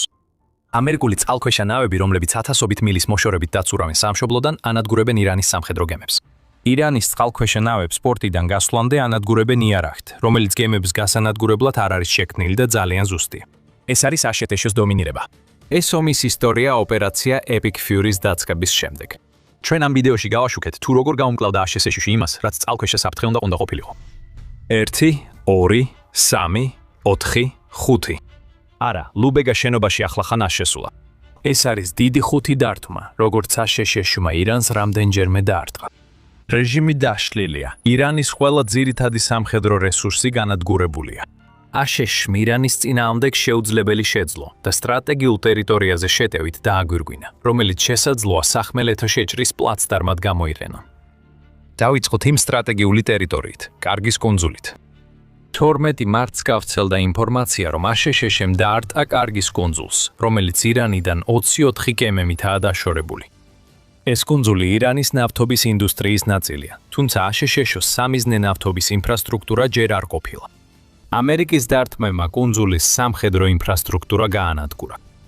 BBC-ის ცნობით აშშ-მ 90-ზე მეტ ცალკეულ ობიექტს დაარტყა, მათ შორის რაკეტების და საზღვაო ნაღმების საცავებს, საჰაერო თავდაცვას, ვერტმფრენების ჰანგარსა და აეროპორტის საკონტროლო კოშკს. ეს ნიშნავს კარგის კუნძულის სრულ სამხედრო განიარაღებას, რაც ირანს სულაც არ ახარებს.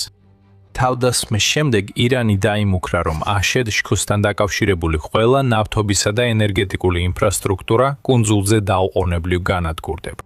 ეს მუქარა მიუთითებს, რომ კარგის კუნძულზე დარტყმა აშშ-ს ირანზე მეტად დააზარალებს. ნავთობი ამ კუნძულის მთავარი ფაქტორია, თუმცა არა იმ გზით, როგორც ირანი ცდილობს წარმოაჩინოს.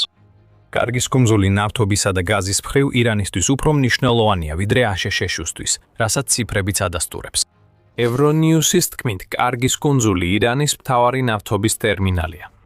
ქვეყნის ნედლი ნავთობის ექსპორტის დაახლოებით 90% ირანს სწორედ ამ კუნძულიდან ტოვებს, საიდანაც ისინი ჰორმუზის სრუტეში გადიან და შემდეგ მიემართებიან ისეთ კლიენტ ქვეყნებში, როგორიცაა ჩინეთი და სხვა მყიდველები აზიაში. ჰორმუზის სრუტე დაიმახსოვრეთ სხვათა შორის, რაც აშშ იქ აკეთებს, ეს 5 მთავარი დარტყმიდან ერთ-ერთია. როდესაც კარგის კუნძული სრულად მუშაობს, ის დღეში 1.3-დან 1.6 მილიონ ბარელ ნედლ ნავთობამდე დატვირთვას უზრუნველყოფს. და ირანს ეს სჭირდება, რადგან კუნძულზე ღრმა წყლის პორტებია, რაც სუპერტანკერებს ნავთობის დატვირთვის საშუალებას აძლევს. სუპერტანკერები ვერ იყენებენ ირანის სანაპირო პორტების უმეტესობას, რადგან წყალი ზედმეტად მეჩხერაა. BBC აღნიშნავს, რომ ნავთობი და გაზი ირანის ეკონომიკის მთავარი საფუძველია. ქვეყნის რეჟიმი ფლობს მსოფლიოს ნავთობის მარაგების 10%-ზე და 15% გაზის. ენერგეტიკა ერთადერთი ინდუსტრია, რომელსაც ირანის შენარჩუნება შეუძლია მძიმე სანქციების პირობებში, როცა სხვა სფეროებში ეფექტური სავაჭრო პარტნიორობა შეუძლებელია. ირანის ნავთობის შემოსავლები იზრდება. Tehran Times-ის მიხედვით, 2024 წლის ნავთობის შემოსავალი 46 მილიარდ დოლარს და 14%-ით გაიზარდა, რაც 2023 წელთან შედარებით 5.6 მილიარდით მეტია. თუ ირანის ნავთობის 90% კარგის კუნძულზე გადის ექსპორტამდე, დიდი გონება არ ჭირდება იმის მიხვედრას, რომ ამ კუნძულზე დარტყმებს შეუძლიათ ირანის მთელი ეკონომიკის დანგრევა. ეს ის ეკონომიკაა, რომელიც მანამდეც ცუდ მდგომარეობაში იყო, სანამ აშშ ოპერაცია ეპიკურ რისხვას დაიწყებდა. BBC-ის ცნობით 2018 წლის მაისიდან ირანის ვალუტა დოლართან 95%-ით გაუფასურდა. ირანის ეკონომიკურმა ვითარებამ დეკემბერ-იანვრის პროტესტები გამოიწვია, რაც დღევანდელ ომამდე მიგვიყვანა. ირანის რეჟიმს ვერ დაუშვებს კარგის კუნძულზე მდებარე, ნავთობის ოლზე მდებარე ნავთობის ობიექტების დაკარგვას. ეს არ მოხდა, რადგან აშშ-ს თავდაპირველად სამხედრო ობიექტებზე მიიტანა დარტყმები. პირველი ტალღის ხსენება ნიშნავს, რომ აშშ-ში ყველა ვარიანტს განიხილავს. ამერიკამ საწესი დარტყმებით ირანის კარგის კუნძულის დაცვის საშუალებები გაანადგურა და გაფრთხილება გააკეთა. შემდეგი სამიზნე ნავთობის ობიექტებია, რომელზეც ტრამპმა ნახევრად ხუმრობით თქვა, შეიძლება კიდევ რამდენჯერმე დაარტყან გართობისთვის. ირანის რეჟიმს არ ეცინება. მან იცის, რომ აშშ-ს სკარვის კუნძულზე უპირატესობა აქვს და შეუძლია ნებისმიერ დროს ირანის ნავთობის სასიცოცხლო არტერია გაანადგუროს. მიუხედავად იმისა, რომ კარგის კუნძულზე თავდასხმებმა ირანის პოზიციაზე ჰორმუზის სრუტეში შეიძლება იმოქმედოს, განვიხილოთ მეორე პუნქტი, ირანის განადგურებული სამხედრო შესაძლებლობები. იმ მომენტიდან, როცა აშშ-მ დაიწყო ოპერაცია ეპიკური რისხვა ისრაელის ოპერაცია, ბრტყვინავი ლომის პარალელურად, ისინი ანგრევენ ირანის სამხედრო ინფრასტრუქტურას. 28 თებერვალს ოპერაცია ეპიკური რისხვის გახსნის დღეს. ტრამპმა თქვა, რომ ირანის 58 სამხედრო და პოლიტიკური ლიდერი, მათ შორის ყოფილი უზენაესი ლიდერი ალი ხომეინი, მოკლეს. აშშ-სა და ისრაელის მიერ ირანის ხელმძღვანელობის სტრუქტურის დანგრევის შემდეგ ბევრი ლიდერი დაიღუპა, რაც აშკარა შედეგს იძლევა და ირანის მთელი სამხედრო პასუხი ქაოსში ვარდება. აქედან მოყოლებული ციფრები საშინლად გამოიყურება ირანის რეჟიმის დარჩენილი ნაწილისთვის. ომის კვლევის ინსტიტუტი უწყება, რომ ისრაელი ამტკიცებს, რომ ავიაიერიშებმა ირანის საჰაერო თავდაცვის სისტემების 80%-მდე გაანადგურა. ისრაელის თავდაცვის ძალები, ანუ IDF, ასევე აცხადებს, რომ ირანის რაკეტსატვირთნების დაახლოებით 70% გაანადგურა. ეს ნიშნავს, რომ ირანმა დაკარგა მნიშვნელოვანი საფრთხე მოკავშირე ძალებისთვის, რომლებიც მას ყოველ დღე ესვრიან. საჰაერო თავდაცვის უმეტესობის დაკარგვა ნიშნავს, რომ ირანს არაფერი შეუძლია გააკეთოს იმის წინააღმდეგ, რომ აშშ-მ დაამყაროს საჰაერო უპირატესობა მის ტერიტორიაზე. ეს აშშ-ს აძლევს საშუალებას გამოიყენოს არასტელს ბომბდამშენები და შეტევითი თვითმფრინავები, როგორც B-1, B-52 და A-10 ირანში გამოჩნდნენ. ირანის საჰაერო თავდაცვის ქსელის 80%-ის გათიშვა აშშ-სა და ისრაელს მისცა საშუალება, უფრო მეტი საჰაერო ძალა გამოიყენონ, მიუხედავად იმისა, რომ ირანს მცირე საფრთხის შექმნა მაინც შეუძლია. ეს მნიშვნელოვანია საჰაერო ძალების შენარჩუნებისთვის საწესი დარტყმებისა და შოკის შემდეგ, რაც დიდი ხუთეულიდან კიდევ ერთზე მიგვანიშნებს.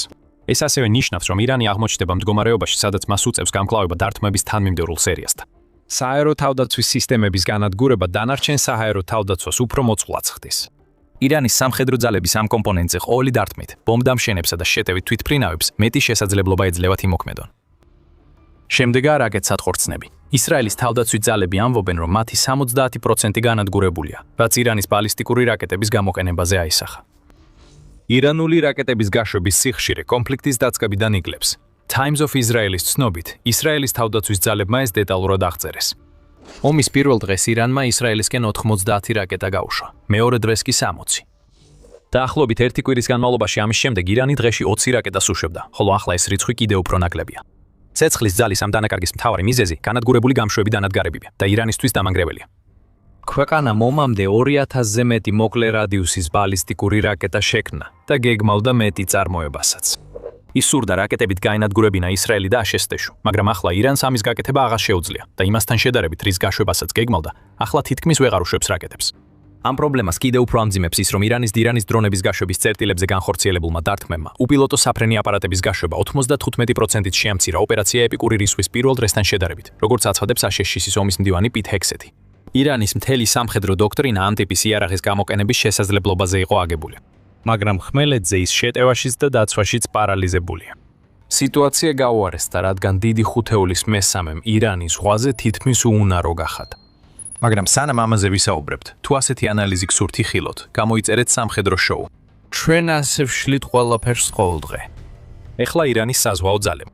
მდგომარეობა არ არის კარგი. 16 მარტს ადმირალმა ბრედ კუპერმა, რომელიც აშშ-ის ცენტრალური სადლობის, ანუ CENTCOM-ის მეთაურია, განაცხადა, რომ აშშ-მ გაანადგურა ან დააზიანა ირანის 100-ზე მეტი საზღვაო ხომალდი. ეს მნიშვნელოვანი მიღწევაა, რადგან Global Firepower-ის მიხედვით, ოპერაციამდე ირანის საზღვაო ძალებს 109 ერთეული ჰქონდა. ეს ნიშნავს, რომ აშშ-მ თითქმის სრულად გაანგურა ირანის საზღვაო ძალები, თუ ეს მონაცემები სწორია. მიუხედავად იმისა, რომ ისლამური რევოლუციური გვარდიის კორპუსს შეიძლება ჰყავდეს სწრაფი ნავები, რომლებიც ირანის საზღვაო ძალებში არ ირიცხება, აშშ-მ მასობრივად ანადგურებს საზღვაო სამიზნეებს. აშშ-ის საზღვაო ძალების ყოფნის საფრთხეები ირანის წყლებში თითოეული ერთეულის განადგურებით და ირანის საზღვაო ძალების მხრიდან ჰორმუზის სრუტეში სავაჭრო გემებისთვის საფრთხე მცირდება. კიდევ ერთხელ დარჩით ჩვენთან, რადგან ის, რასაც აშშ ამ სრუტეში ახლა აკეთებს, არის დიდი ხუთეულის ბოლო ნაწილი. Washington Post-ი იუწყება, რომ სატელიტური სურათები ირანის რამდენიმე უმნიშვნელოვანესი საზღვაო ბაზიდან აჩვენებს იმ ზიანის მასშტაბს, რომელიც აშშ-მ მიატენა.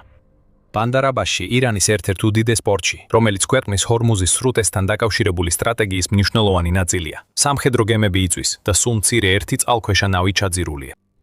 აშშ-მ ირანის წყლებიდან გარეთაც დაიწყო გემების განადგურება, რაც ირის დინას შემთხვევამ აჩვენა, როდესაც აშშ-მ ის შრი-ლანკასთან დაარტყა. ეს სამხედრო გემი ახლა ინდოეთის ოკეანის ფსკერზე წევს, სულ მცირე 84 ეკიპაჟის წევრთან ერთად, რომლებიც აშშ-ის თავდასხმის შედეგად დაიღუპნენ. აშშ-მ გაანადგურა ირანის 16 ნაღმდამდები გემი, რომლებსაც ირანი ჰორმუზის სრუტეში წყალქვეშა ნაღმების დასაგებად გამოყენებას აპირებდა, რაც სავაჭრო გემებისთვის სრუტით გადატანას უფრო სახიფათოს ხდიდა.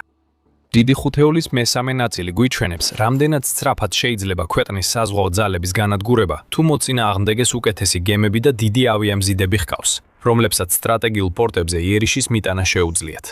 ირანმა დაკარგა ფრეგატები, დრომზიდები, წყალქვეშა ნავები, პორტები, ნაღმდამდები გემები, საზღვაო პატრულის თვითმფრინავები, მცირე ზედაპირული საბრძოლო გემები და ფაქტობრივად ყველაფერი, რაზეც ის აშშ-ს წინააღმდეგ საზღვაო თავდაცვის რაიმე სახის ორგანიზებას აპირებდა. ეს ნიშნავს იმას, რასაც ირანის ცაზე ვერ ხედავთ. ან ცაზე ამერიკული თვითმფრინავები თითქმის უპრობლემოდ დაფრინავენ. იგივე ეხება ამერიკულ ავიამზიდებს და დარტმის ჯგუფებს სპარსეთის ყურეში. განადგურების შემდეგ ირანი ახლა გემებზე ბრძოლაში არ ერთვება, რადგან ეშინია დარჩენილი რესურსის დაკარგვის. ის მხოლოდ სწრაფი ნავებისა და უპილოტო ხომალდების შეტევებზე გადავიდა სავაჭრო გემებზე, რაც აშშ-ს ირანის მატერიკზე ავიამზიდებიდან და სხვა ბაზებიდან საჰაერო დარტყმების გაგრძელებას ვერ შეუშლის. საჰაერო ძალაზე საუბრისას ეს მოგრუყვანს დიდ ხუთეულში მეოთხე პუნქტთან, ამერიკის მუდმივ ზეწოლასთან ირანზე, რაც შესაძლებელი გახდა ათასობით საბრძოლო გაფრენის წყალობით, რომლებიც ირანში ხორციელდება. ამაზე უკვე ვილაპარაკეთ, როცა განვეხილავდით, როგორ მისცა აშშ-ს ირანის საჰაერო თავდაცვის სისტემების დაკარგვამ ისეთი თვითმფრინავების გამოყენების შესაძლებლობა, რომლებიც სხვა შემთხვევაში არ გამოიყენებოდა. B-52 ტიპის ბომბდამშენები, რომლებსაც ამერიკა ირანზე ირენებს. აშკარა მაგალითია. ეს 70 წელზე მეტი ხნის ბომბდამშენები ამერიკის საჰაერო არსენალში ყველაზე ადვილად შესამჩნევ პლატფორმებს შორის არიან, მაგრამ ირანის საჰაერო თავდაცვა განადგურებულია, ამიტომ მისიის შესრულება შეუძლიათ. მოდით რამდენიმე რიცხვს გადავხედოთ. Wall Street Journal-ის მიხედვით, აშშ-ში აცხადებს, რომ ირანში 7000-ზე მეტ ობიექტს დაარტყა. აშშ-ის ომის მდივანმა Pete Hegseth-მა განაცხადა, რომ ეს რიცხვი ისრაელის დარტყმების გათვალისწინებით 15000-მდე იზრდება. ომი 28 თებერვლიდან მძვინვარებს, რაც ამ ვიდეოს შექმნისას 19 დღიანი დარტყმებია. ირანში ყოველდღიურად საშუალოდ 789 ობიექტზე ხდება დარტყმა. ეს არის უწყვეტი საჰაერო კამპანიის განსაზღვრება. აშშ-მა და ისრაელმა მოახერხეს ისეთი საჰაერო მისიის რეჟიმში გადასვლა, რომ შეუძლიათ თავიანთი საჰაერო ძალების როტაცია ირანისგან უკუგების გარეშე. მებრძოლი თვითმფრინავი ავიამზიდიდან აფრინდება, დარტყმას ახორციელებს, ბრუნდება, ივსებს საწოვსა და შეიარაღებას და დღეში რამდენჯერმე ფრინს. თუ ამას დავუმატებთ ათეულობით მებრძოლ თვითმფრინავს, რომლებიც ამერიკის ავიამზიდებიდან და ისრაელიდან მოქმედებენ, ასევე მათ ვინც ირანთან ახლოს მდებარე აშშ-კოშის ბაზებიდან აფრინდება, მიიღებთ უწყვეტი დარტყმის რეჟიმს, რის რეჟიმს, რაზეც ირანს პასუხი არ აქვს. ეს ნიშნავს ირანის სამხედრო ძალისა და 40 წელზე მეტხანს გამაგრებული რეჟიმის სისტემატურ დასუსტებას, რაც ამერიკული საჰაერო ძალის დახმარებით ხდება. დარტყმების რაოდენობა იმდენად დიდია, რომ აქ დეტალურად აღწერა შეუძლებელია. ზოგიერთ ყველაზე ძლიერი დარტყმა არის უკვე ნახსენები თავდასხმები კარგის კუნძულზე, რომელსაც შესაძლოა მალე ახალი დარტყმებიც მოხვეს. და ასევე აშშ შეეყენებს თავის 30000 ფუნტიან მასიურ გამჭოლ ბომბებს, თალაგან 2-ის მიწისქვეშა ბუნკერის წინააღმდეგ. ეხლა, როცა დიდმა ბრიტანეთმა აშშ-ს მისცა ნებართვა გამოიყენოს თავისი ბაზები, მათ შორის RAF Fairford-იც, ამერიკელ ბომბდამშენების პილოტებს აღარ უწევთ იმ დამქანცველი ორმხრივი რეისების შესრულება, რომლებითაც ომის დასაწყისში იერიშებს ახორციელებდნენ. ირანამდე დასაფარი მანძილი შემცირდა და ახლა ატლანტის ოკეანის გვერდის ალვა შესაძლებელია. ამერიკულ ბომბდამშენებს ახლა ირანზე შეტევა უფრო სწრაფად შეუძლიათ და შეუერთდნენ უწყვეტად მფრენ გამანადგურებლებს. ოპერაცია ეპიკური რისხვის დასაწყისში ვნახეთ ირანის საჰაერო თავდაცვისა და სარაკეტო შესაძლებლობების დემონტაჟი. აშშ დიდი ხუთეულის მეოთხე წევრის გამოყენებით ახლა ანადგურებს სარაკეტო წარმოების ობიექტებს, მიწისქვეშა კომპლექსებს, მართვისა და კონტროლის ცენტრებსა და ირანის ინდუსტრიის ყველა აღმოჩენილ ნაწილს. ეს მხოლოდ ირანის სამხედრო ძალების განადგურება აღარ არის. მიზანია, რომ ირანის არმიამ ვეღარ შეძლოს აღდგენა, მინიმუმ სანამ ასეთი ძლიერი საჰაერო დარტყმები მიმდინარეობს. მიუხედავად ამისა, ირანს ერთი ბერკეტი მაინც დარჩა, რომელსაც სასუტარკვეთით ეჭიდება. და ეს გვაბრუნებს უკან დიდ ხუთეულში ბოლო პუნქტთან, ჰორმუზის სრუტესთან. ჰორმუზის სრუტე მსოფლიოს ერთ-ერთი მთავარი საზღვაო გზაა, განსაკუთრებით ნავთობის გადაზაზიდვისთვის.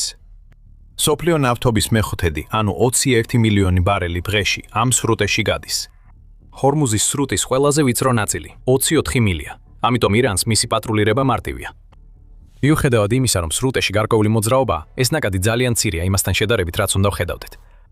მიზეზი ნათელია. ირანი ჰორმუზის სრუტეში გემებს ემუქრება და ეს მუქარები რამდენჯერმე უკვე სრუტის ბლოკირების გამო ნავთობის ფასი $100-ზე მაღლავიდა და ამ ნიშნულზეა. ეს ირანის ბოლო გეგმაა. სრუტის დაბლოკვა, ქაოსი ნავთობის ინდუსტრიაში და იმედი, რომ ზეწოლა აშეთეშეს დააბრუნებს უკან, არ მუშაობს. მოკავშირეების მოწოდებებთან ერთად რომ შეუერთდნენ ჰორმუზის სრუტეში გამავალი სავაჭრო გემების დაცვას, რასაც თან ახლდა რამდენიმე კრიტიკა და ბუნდოვანი მუქარები მათ მიმართ, ვინც ჩართვას არ აპირებს, აშშ-მ ყურადღება გადაატანა სრუტესთან ახლოს პირდაპირ დარტყმებზე. მარტის 17-ს გავრცელდა ინფორმაცია, რომ აშშ-მ ბუნკერსამთრევი ბომბებით ირანის სარაკეტო გამშვები პოზიციები ჰორმუზის სრუტესთან დაბომბა. სენტკომმა პოსტში გავრცელა, რომ აშშ-ს ძალებმა რამდენიმე საათის წინ 5000 ფუნტიანი ხრმაგამტანი საბრძოლო მასალა წარმატებით გამოიყენეს ირანის გამაგრებულ სარაკეტო პოზიციებზე. ირანის სანაპიროს გასწვრივ ჰორმუზის სრუტესთან ახლოს.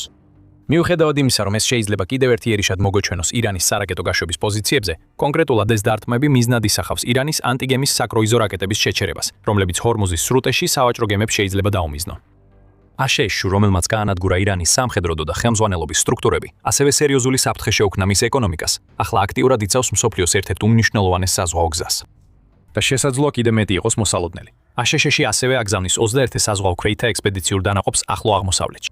ეს 2200 ამერიკელ საზღვაო ქვეითს მოიცავს ამფიბიური ხომალდებით და სავარაუდოდ მარტის ბოლომდე არ ჩავა ადგილზე. მაგრამ როგორც კი ეს დანაყოფი პერსიის ყურის რეგიონში ჩავა, შესაძლოა დაიწყოს სანაპირო რეიდების განხორციელება ირანის მნიშვნელოვანი სამხედრო ობიექტების წინააღმდეგ, რომლებიც ჰორმუზის სრუტის სანაპიროზეა განლაგებული. დაზიანებული პორტები და რაკეტების გაშვების ადგილები შესაძლოა სრულად აითვისონ, რაც აშშ-ს მისცემს ბუფერული ზონის შექმნისა და საჰაერო თავდაცვის განთავსების საშუალებას, რითაც ირანის ტერიტორიის სიღრმიდან სრუტისთვის მომდინარე საფრთხე მინიმუმამდე შემცირდება.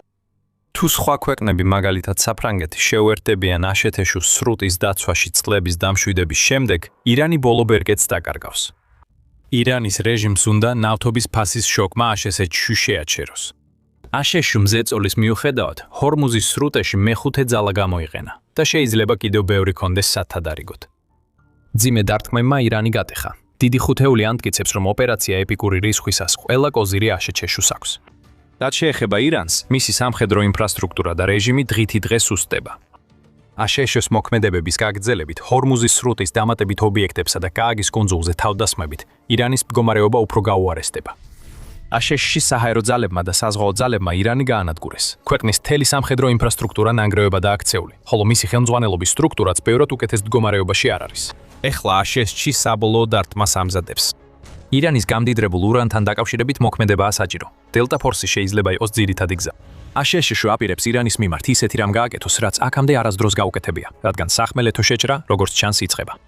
საბაზისო სამუშაოები დასრულებულია. თუ დარჩებით აგიხსნით, რა დასჭირდება დელტა ფორს, რომ სწრაფად შევიდეს და ირანს ცხვირწინ წაართვას მისი გამდიდრებული ურანა. დაუბრუნდეთ საბაზისო სამუშაოებს. ირანის სამხედრო ძალა ახლა მხოლოდ ჭრილია იმის, რაც იყო, რადგან აშშ ყოველდღიური საჰაერო დარტყმებით სრულად ანადგურებს ქვეყანას და ირანს მათ წინააღმდეგ თავდაცვა არ აქვს. ეს ციფრები ძალიან მძიმე სურათს აჩვენებს ირანის რეჟიმის დარჩენილი ნაწილისთვის. წერთ დარჩენილი ნაწილი, რადგან საჰაერო დარტყმებმა ზოგიერთი მნიშვნელოვანი ფიგურა გაანადგურა. მთავარი იყო ყოფილი უზენაესი ლიდერი ალი ხომეინი, რომელიც დაიღუპა ოპერაცია Epic Fury-სა და Roaring Lion-ის საწყის დარტყმებში. და ის ერთადერთი არ არის. დაიღუპა ირანის სამხედრო ოფისის ხელმძღვანელი გენერალი მოჰამად შირაზი და ეროვნული უსაფრთხოების საბჭოს მდივანი ალი ლარაჯან. დარტყმებს ემსხვერპლენ თავდაცვის მინისტრი აზიზ ნაზიზადი, ისლამური რევოლუციური გვარდიის სარდალი გენერალი მოჰამად პაკპური და შეიარაღებული ძალების შტაბის უფროსი გენერალ-მაიორი აბდულ რაჰიმ მუსავი. ეს მხოლოდ მცირე ნაწილია. მთლიანობაში Wall Street Journal-ის ინფორმაციით, აშშ-ში საჰაერო დარტყმებს ირანის 1000-ზე მეტი სამხედრო მოსამსახურე ემსხვერპლა. ჟურნალი წერს, რომ აშშ-მ ირანში 6500-ზე მეტი საბრძოლო მისია და მთელი ქვეყნის მასშტაბით 7000-ზე მეტ ობიექტზე დარტყმა განახორციელა. აშშ-ის ომის მდივანი პიტ ჰეგზეთი აცხადებს, რომ ეს რიცხვი იზრდება 15000-მდე ისრაელის დარტყმების გათვალისწინებით. ASEAN-ის ცნობით განადგურდა ირანის 100-ზე მეტი ხომალდის სამხედრო გემი და ბევრი ბალისტიკური რაკეტისა და დრონების გაშვების ადგილი. ეს არის სრული განადგურება ისეთი საჰაერო ძალის გამოყენებით, რომლის არსებობაც ირანს არც კი წარმოედგინა, მაგრამ ეს შეიძლება ბევრად მეტი იყოს. შესაძლოა ოპერაცია Epic Fury ASEAN-ის მხოლოდ ირანის სამხედრო ინფრასტრუქტურის განადგურებით არ შემოიფარგლოს. ეს შეიძლება იყოს საფუძველი ირანში სახმელეთო შეჭრისთვის, რადგან ASEAN-ში ყურადღებას გადააქვს იმაზე, რის ირანის ხელიდან წართმევაც წლების განმავლობაში სურდა. ირანის გამდიდრებული ურანის მარაგებზე. ამ ურანის წასაღებად და ირანის რეჟიმისთვის ბირთვული იარაღის შესაძლებლობის ასაცილებლად, ASEAN-ს ჩოქ შესაძლოა Delta Force-ის შეყვანას გეგმავდეს. ეს მისია შეიძლება დაასრულოს ომი, როგორც ტელეგრაფმა 17 მარტს გაავრცელა. და გულისხმობს, რომ ASEAN-ს ბირთვულ კომანდოსებს ირანის ბირთვული ობიექტების დასაცავად გააგზავნის. ასეთი მისია დიდ რისკს შეიცავს და მოითხოვს თანამშრომლობას ASEAN-სა და ისრაელის სპეციალურ ძალებს შორის. თუმცა ორივე მათგანმა ახლო წარსულში დაამტკიცა, რომ ამ ამოცანის შესრულება შეუძლიათ. 2024 წელს ბაშარ ალ-ასადის მმართველობის ბოლო თვეებში ისრაელის სპეცრაზმა ირანის დაფინანსებულ სირიაში მიწისქვეშა სარაკეტო ბუნკერზე იერიში მიიტანა. ასაფეთქებლები დაამონტაჟა და გაანადგურა. მათ ამ ამოცანის შესასრულებლად მხოლოდ 2 საათი და ნახევარი დასჭირდათ.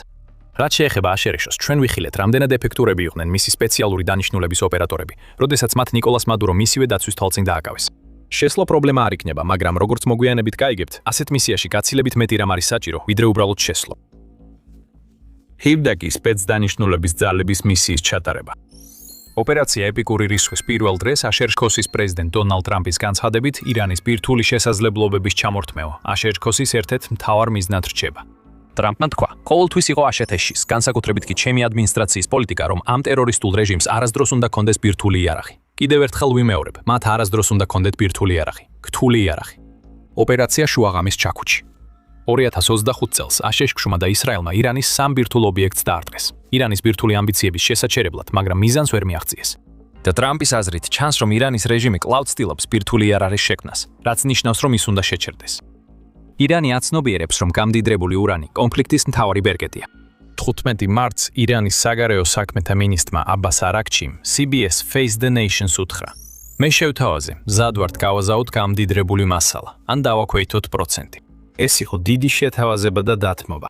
განცხადების პრობლემა ისაა, რომ განზავება შეიძლება დაბრუნდეს საწეში, გამდიდრება კი დამალული იყოს. საერთაშორისო ატომური ენერგიის სააგენტომ დაადგინა, რომ ირანს 440,9 კილოგრამი, ანუ დაახლოებით 972 ფუნტი გამდიდრებული ურანი ჰქონდა. მაქსიმუმ 60%-მდე, U200%-ამდე უთმეტი საფეთქებადი ურანის იზოტოპი, რაც ბირთვული იარაღს შესაძლებელს ხდის. ოპერაცია შუაღამის ჩაქუჩამდე ირანის სერიოზულად აღქმართულია. რეჟიმი მიზანმიმართულად ამდიდრებს ურანს ბირთვული ბომბის შესაქმნელად. და მიუხედავად განცხადებებისა, რომ ის განზავდება, ირანს ჯერ კიდევ აქვს გამდიდრებული ურანი, ცენტრიფუგები, დოკუმენტები, ადგილობრივი ექსპერტიზა და სხვა აღჭურვილობა, რომელიც ბირთვული იარაღის კომპონენტების შესაქმნელად გამოიყენება. ეს აშკარა რისკია. ASEAN-ში ფრთხილად იქნება, რადგან თუ მასალები ირანში დარჩება, რეჟიმს ბირთვული პროგრამის კვლავ დაწყება ნებისმიერ დროს შეეძლება. თუ ოპერაცია ეპიკური რისხვის დროს ეს არ იქნება კონტროლირებული ან განადგურებული. ეს არის ის სარგებელი, რომლისთვისაც ASEAN-ში შესაძლოა ახლა ამ ოპერაციას გეგმავდეს. სახმელეთო ძალების შეყვანა რეალური ხდება და შესაძლოა Delta Force-ი შევიდეს ირანის ბირთვული ობიექტების დასაკავებლად. მაგრამ სანამ Delta Force-ი დარტყმას განახორციელებს, გარკვეული სამუშაო უნდა შესრულდეს. ამ სამუშაოს ძირითადი ამოცანაა ირანში გამდიდრებული ურანის საცავის პოვნა. ცხადი პასუხია მიწისქვეშა ბირთვული ობიექტები, რომლებიც ოპერაცია შუაღამის ჩაქუჩისა და ოპერაცია ეპიკური რისხვის დროს ბომბსაფარის გამანადგურებელი ბომბებით დაიბომბა. თუმცა როგორც ეკონომისტი აღნიშნავს 11 მარტის სტატიაში, სადაც განიხილავს რა უნდა გააკეთონ ASEAN-ში სპეციალურმა ძალებმა რეიდის წინ, ირანის მიერ მაღალგამდიდრებული ურანის დამალული ადგილების დადგენა შესაძლოა უფრო რთული იყოს, ვიდრე ეს ერთი შეხედვით ჩანს. დიახ, ეს ურანი შეიძლება ისევ იყოს მიწისქვეშა ბუნკერებში, როგორიცაა ფორდო, ნატანზი და ისფაჰანი, მაგრამ ეს ბუნკერები დიდი და ადრე დაზიანებულია. ზუსტი გზა ირანის ურანის ადგილმდებარეობის გასაგებად არ არსებობს. თუ ვივარაუდებთ, რომ ისევ მიწისქვეშა ობიექტებშია. Delta Force მზად ყოფნა უნდა ქონოდა საძიებო ოპერაციისთვის, რაც ალბათ წინააღმდეგობას გამოიწვევდა სამალავების ძებნისას. Delta Force-მა თუ იპოვა სასურველი, შემდეგ მისი შენარჩუნება მოუწევთ. ისფაჰანი მაგალითად 500 კმ, 310 მილი შიგნით მდებარეობს. ეს მანძილი ვერტფრენებს ASEAN-ში საომარ გემებიდან პარსის ყურეში საშუალებას აძლევს იფრინო, თუმცა საჭირო ხდება საწვავის შევსება და დრო ჯარისკაცების გაგზავნისთვის, რათა მხარი დაუჭირონ ASEAN-ში სპეციალურ ძალებს ბუნკერის აღების შემდეგ. აშშ-ის ძალებს შეუძლიათ დაიკავონ ირანის აეროდრომი, მაგალითად ბადრის ავიაბაზა, რომელიც ისპაჰანიდან მხოლოდ 10 კილომეტრით, ანუ 6.2 მილითაა დაშორებული. მაგრამ ეს კიდევ უფრო მეტ სამხედრო ძალას მოითხოვს ადგილზე, რათა მხარი დაუჭირონ ოპერაციას ირანის ბირთვული ობიექტების დასაკავებლად. აშშ-ს ასევე დასჭირდება დიდი საბრძოლო ჯგუფი, შესაძლოა 1000-მდე ჯარისკაცი, რათა უზრუნველყოს პერიმეტრის დაცვა თითოეული ბირთვული ობიექტის გარშემო. ამისთვის საჭიროა მუდმივი საჰაერო დაფარვა, სადაზვერო მეთვალყურეობა და საწვავის შევსების თვითფრინავების უწყვეტი ნაკადი, რათა ადგილზე მყოფი ჯარისკაცების დასაცავად თავად საჭირო საჰაერო რესურსები მუდმივად იყოს მზადყოფნაში. ცაში. ეს მხოლოდ ერთ ობიექტს ეხება. აშშ-ს ყველაზე მასშტაბური სპეცოპერაციის ჩატარებია მოუწევს ისტორიაში, არა მხოლოდ ირანში, არამედ მთელ მსოფლიოში. სანამ უფრო ღრმად შევალთ იმაში, რას ნიშნავს ეს სინამდვილეში, თქვენ უყურებთ The Military Shows. თუ ჯერ არ გაქვთ გამოწერა, ახლა იდეალური დროა დააჭიროთ ღილაკს, რომ არც ერთი ჩვენი ვიდეო არ გამოგრჩეთ. დაუშვათ ირანის ბირთვული აქტივების ხელში ჩაგდება აშშ-ისთვის პრიორიტეტია. Wall Street Journal-ის მიხედვით, აშშ-ს ხავს ელიტური ჯგუფები, რომლებიც კონფლიქტის ზონიდან რადიოაქტიური მასალის გატანაზე არიან გაწუხთმინი. სარისკოა აქტიურ საომარ ზონაში ნაბიჯის გადადგმა, სადაც სამიზნეებს ყოველდღე ბომბავენ. ეს ნიშნავს, რომ აშშ-ში სპეციალურ ძალებს ირანის ბირთვული ბუნკერების სრულად კონტროლი არ მოუწევთ. თუ ისინი სწორად დაგეგმავენ ოპერაციას, საქმე იქნება შემდეგში. შევიდნენ, უზრუნველყონ ობიექტის უსაფრთხოება, გაიტანონ ურანი, გაანადგურონ ყველაფერი, რითაც ირანს შეუძლია მეტი ბირთვული მასალის წარმოება და შემდეგ ისევ გამოვიდნენ. ქაღალდზე მარტივია, რეალურად ოპერაცია რთული იქნებოდა. ასე ამბობს ადმირალი ჯეიმს სტავრიდისი, აშშ-ის სამხრეთ სადლობის ყოფილი ხელმძღვანელი და ნატოს ყოფილი სარდალი. სტავრიდისის თქმით, ასეთი ოპერაციისთვის შესაძლოა სპეციალური ძალების ისტორიაში ყველაზე მასშტაბური ოპერაცია იყოს საჭირო. დელტა ფორსი ოპერაციის მხოლოდ ერთი ნაწილი იქნებოდა და შესაძლოა არა ყველაზე მთავარი. არმიის რეინჯერები ან მსგავსი დანაყოფები ირანის ბირთვულ ობიექტებთან პერიმეტრის დასაცავად განლაგდებიან. ადგილზე ინჟინრები და გათხრის ტექნიკა უნდა მიიყვანონ ნანგრევების გასაწმენდად, რომლებიც ახლა ირანის ბირთვულ ობიექტებში შესასვლელებს ბლოკავს აშშ-ის იერიშების შემდეგ. საჭიროა ნაღმებისა და მახეების ექსპერტები, ასევე იდეალურად აშშ-ში უნდა დაიკავოს ან ააშენოს აეროდრომი ირანის ბირთვული მასალების გასატანად. ეს უნდა მოხდეს მაშინ, როცა აშშ-ის ჯარები იმ ადგილას მუშაობენ, რომელიც ირანის რაკეტებისა და დრონების სამიზნე. ჩვენ აღვნიშნეთ, რომ აშშ-მ ასეთი ოპერაციის საფუძველი ადრე ვიდეოში ჩაუყარა. Iran International-ის ცნობით, აშშ-ში აცხადებს, რომ ოპერაცია ეპიკური რისხვის პირველ დღესთან შედარებით, ირანის რაკეტების შესაძლებლობები 90%-ით, დრონების კი 95%-ით შემცირდა. ეს მაჩვენებლები შთამბეჭდავია, მაგრამ ირანის რაკეტები და დრონები სრულად არ განადგურებულ. ამიტომ ირანის ბირთვული მასალების ხელში ჩაგდებაზე მიმართულ სპეციალურ ოპერაციას უნდა კონდეს საჰაერო თავდაცვის კომპონენტი. სავარაუდოდ სახმელეთო თავდაცვის სისტემებისა და გამანადგურებელი თვითფრინავების კომბინაცია ბაზების გარშემო ამერიკელი ჯარისკაცების დასაცავად. დრონების იერიშებზე, ასაფეთქებელ მოწყობილობებსა და დაბინძურების რისკებზე ნერვებზე ნერვიულობ და იმაზე, რამდენ ხანს დარჩება ხალხი ადგილზე. ამბობს რიჩარდ ნეფიუ, ეროვნული უსაფრთხოების საბჭოს ყოფილი დირექტორი ირანის საკითხებში, Wall Street Journal-თან. აშშ-ს ირანის ბირთვული შესაძლებლობების განეიტრალების გზა სჭირდება. ტრამპმა თქვა, რომ ეს შესაძლებლობები იყო ოპერაცია ეპიკური რისხვის ერთ-ერთი მიზეზი. ჰეგზეთმა კი აღნიშნა, რომ აშშ-ში ყველა ვარიანტს განეხილოს. ჩვენ გვაქვს არჩევანი ყველა მიმართულებით. პრეზიდენტი ყურადღებას ამახვილებს ბირთვულ შესაძლებლობებზე და უნდა ვთქვა, რომ გვაქვს მთელი რიგი ვარიანტები, მათ შორის ის რისიც, რომ ირანმა შეიძლება გადაწყვიტოს უარი თქვას მათზე, განაცხადა ჰეგზეთმა 13 მარტს. იდეალური იქნებოდა ირანი თავის ბირთვულ რესურსებს რომ გადასცემდეს. ეს სცენარი ნაკლებად მოსალოდნელია, რადგან ირანის ერთადერთი შეთავაზება იყო ურანის განზავება, არა მთლიანად მოცილება. ეს ყველაფერი ნიშნავს, რომ დელტა ფორსი შესაძლოა ემზადება ირანის რეჟიმისთვის საბოლოო დარტყმის მისაყენებლად. და რა დარტყმა იქნებოდა ეს? ბირთვული აქტივების ირანის ხელიდან წართმევამ რეჟიმს მხოლოდ ჰორმუზის სრუტე დაუტოვა, ბერკეტად აშშ-ს წინააღმდეგ. სრუტეს შეიძლება მნიშვნელოვანი როლი ჰქონდეს სხვა სცენაში, სადაც აშშ-ს საზღვაო ქვეითებსა და სპეციალურ ოპერატორებს სხვაგვარად გამოიყენებენ. მაგრამ მალე ამაზეც ვისაუბრებთ. მანამდე კი ირანში ვითარების არევას ცდილობენ, რადგან რეჟიმი ცდილობს ამტკიცოს, რომ არა მხოლოდ აშშ-მ უკვე შეიყვანა ჯარები ირანში, არამედ ისიც, რომ ეს ჯარები უკვე დააკავეს. ოპერაცია ეპიკური რისხვის დაწყებიდან კვირაში სოციალურ ქსელებში გავრცელდა ფოტოები, თითქოს დელტა ფორსის ოპერატორები ირანის ძალებმა დააკავეს. როიტერსმა 11 მარტს რამდენიმე ფოტო გააზიარა და სოციალური პოსტი გამოაქვეყნა ხმამაღალი განცხადებით. ირანის ოფიციალურმა პირებმა დაადასტურეს, რომ თეირანში აშშ-ს საჰაერო ოპერაცია ჩავარდა და დელტა ფორსის 173 ჯარისკაცი და ოფიცერი დააკავეს. არაკლასიფიცირებულია. ეს ირანის მოვლენების საინტერესო ინტერპრეტაცია. მაგრამ მალე ნათელი გახდა, რომ ეს სურათები სრული ტყუილი იყო. ვინც არ უნდა შეექმნა ისინი და ეს უნდა იყოს მინიშნება თქვენთვის, ვერ მოახერხა სურათების ქვედა კუთხეში არსებული ბრილიანტის ფორმის ჯემინის ლოგოს მოცილება. სხვა სიტყვებით რომ ვთქვათ, ეს სურათები ხელოვნური ინტელექტით არის შექმნილი და აჩვენებს, რომ ირანი, ან ვინც არ უნდა იყოს მათი შემქმნელი, ცდილობს პროპაგანდისტული ომი აწარმოოს იმით, რომ მიანიშნებს, თითქოს აშშ-ს უკვე ხავს ჯარი ადგილზე და ირანმა მათ უკვე გაუმკლავდა. არც ერთი ეს ფაქტი ჯერ არ მომხდარა. თუ დელტა ფორსი შევა ირანში და აშშ-ს სრულ მხარდაჭერას გაუწევს, ირანის სამხედროებს ნაკლებად ექნებათ იმის შესაძლებლობა, რომ ხელი შეუშალონ სპეციალური დანაყოფის მისიის შესროც ბირთვულ ობიექტებზე. მაგრამ შეიძლება ეს ობიექტები საერთოდ არ იყოს ის, რაც აშშ-ს დღის წესრიგში აქვს. ჰორმუზის სრუტე შესაძლოა იყოს მთავარი მიზეზი, რის გამოც აშშ სამხედრო ძალების შეყვანას გადაწყვეტს. და მიუხედავად იმისა, რომ დელტა ფორსის შესახებ ეს საუბარი შეიძლება თეორიული იყოს, სულ მცირე ამ ეტაპზე ფაქტია, რომ ამ წუთებში აშშ-ში ირანში საზღვაო ქვეითებს აგზავნეს. საზღვაო ქვეითების 31 საექსპედიციო დანაყოფი, ანუ MEU, ინდო-წყნარი ოკეანის რეგიონიდან ახლო აღმოსავლეთში მიემართება, რაც აშშ-ს სურვილზე მიუთითებს, შეინარჩუნოს არჩევანის თავისუფლება და გააძლიეროს ირანში არსებული საფუძველი. ABC News-ის ინფორმაციით, ამ დანაყოფში 2200 საზღვაო ქვეითია და ისინი ირანში მარტის ბოლოს ჩავლენ. ალბათ შეამჩნიეთ, რომ ეს დელტა ფორსი არა, ანუ ირანში მიმავალი MEU არ შევა ქვეყნის სიღრმეში ბირთვული ობიექტების დასაკავებლად. მაგრამ თუ არა ბირთვული, მაშინ რა? ABC-ს თქმით, პასუხი შეიძლება იყოს ის, რომ 31 MEU ირანში მიემართება, რათა ჰორმუზის სრუტის რეგიონში ირანის სანაპიროზე რეიდები განახორციელოს. ეს ეხება გარკვეული კონტროლის მოპოვებას წყლის გზაზე, სადაც მსოფლიოს საზღვაო ნავთობის 20% გადის და რომელსაც ირანი ეფექტურად ბლოკავს სავაჭრო გემებზე თავდასხმებით, რომლებიც ცდილობენ ამ გზის გავლას. აშშ-ს საფუძველს ამზადებდა. 18 მარტს ინდეპენდენტმა აცნობა, რომ აშშ-მ ჰორმუზის სრუტესთან ახლოს სანაპირო ობიექტებზე ბეტონის გამტეხი ბომბები გამოიყენა. აქ იდეა როგორც ჩანს არის ის, რომ გაანადგურონ სარაკეტო გაშვების ობიექტები, რომლებიც ირანს ჯერ კიდევ აქვს ამ სანაპირო რეგიონებში, რითაც შემცირდება საფრთხე სავაჭრო გემებისთვის, რომლებიც ცდილობენ წყლის გზაზე გავლას. აშშ ანადგურებს სარაკეტო ობიექტებს, რომ ისინი საფრთხე აღარ იყვნენ საზღვაო ქვეითებისთვის, რომლებიც შესაძლოა ჰორმუზის სრუტის სანაპიროზე სხვა ობიექტებზე იგზავნებიან. ამ ფორმით სამხედროების გაგზავნა დელტა ფორსის ბირთვული ობიექტების დასაკავებლად გაგზავნისგან განსხვავდება. შესაძლოა ხედავდეთ, როგორ ამზადებს აშშ საკუთარი ფაქტობრივი საზღვაო ბაზების შექმნას ჰორმუზის სრუტის სანაპიროზე. შესაძლოა ირანის პორტების დაკავებით, რომლებიც სანაპიროზეა განლაგებული. ეს აშშ-ს და მის ნებისმიერ მოკავშირეს, ვინც მას შეუერთდება, მისცემდა საშუალებას დაეცვათ სრუტე და ამავე დროს ირანს წაერთმეოდა შესაძლებლობა სწრაფი კატერებით შევარდნილიყო წყლის გზაზე სავაჭრო გემებზე თავდასხმის მიზნით. თუმცა ვერ დავივიწყებთ იმას, რომ პორტები, ისევე როგორც ბირთვული ობიექტები, სტატიკური ადგილებია, რომლებიც ირანის რაკეტებისა და დრონების სამიზნე შეიძლება გახდეს.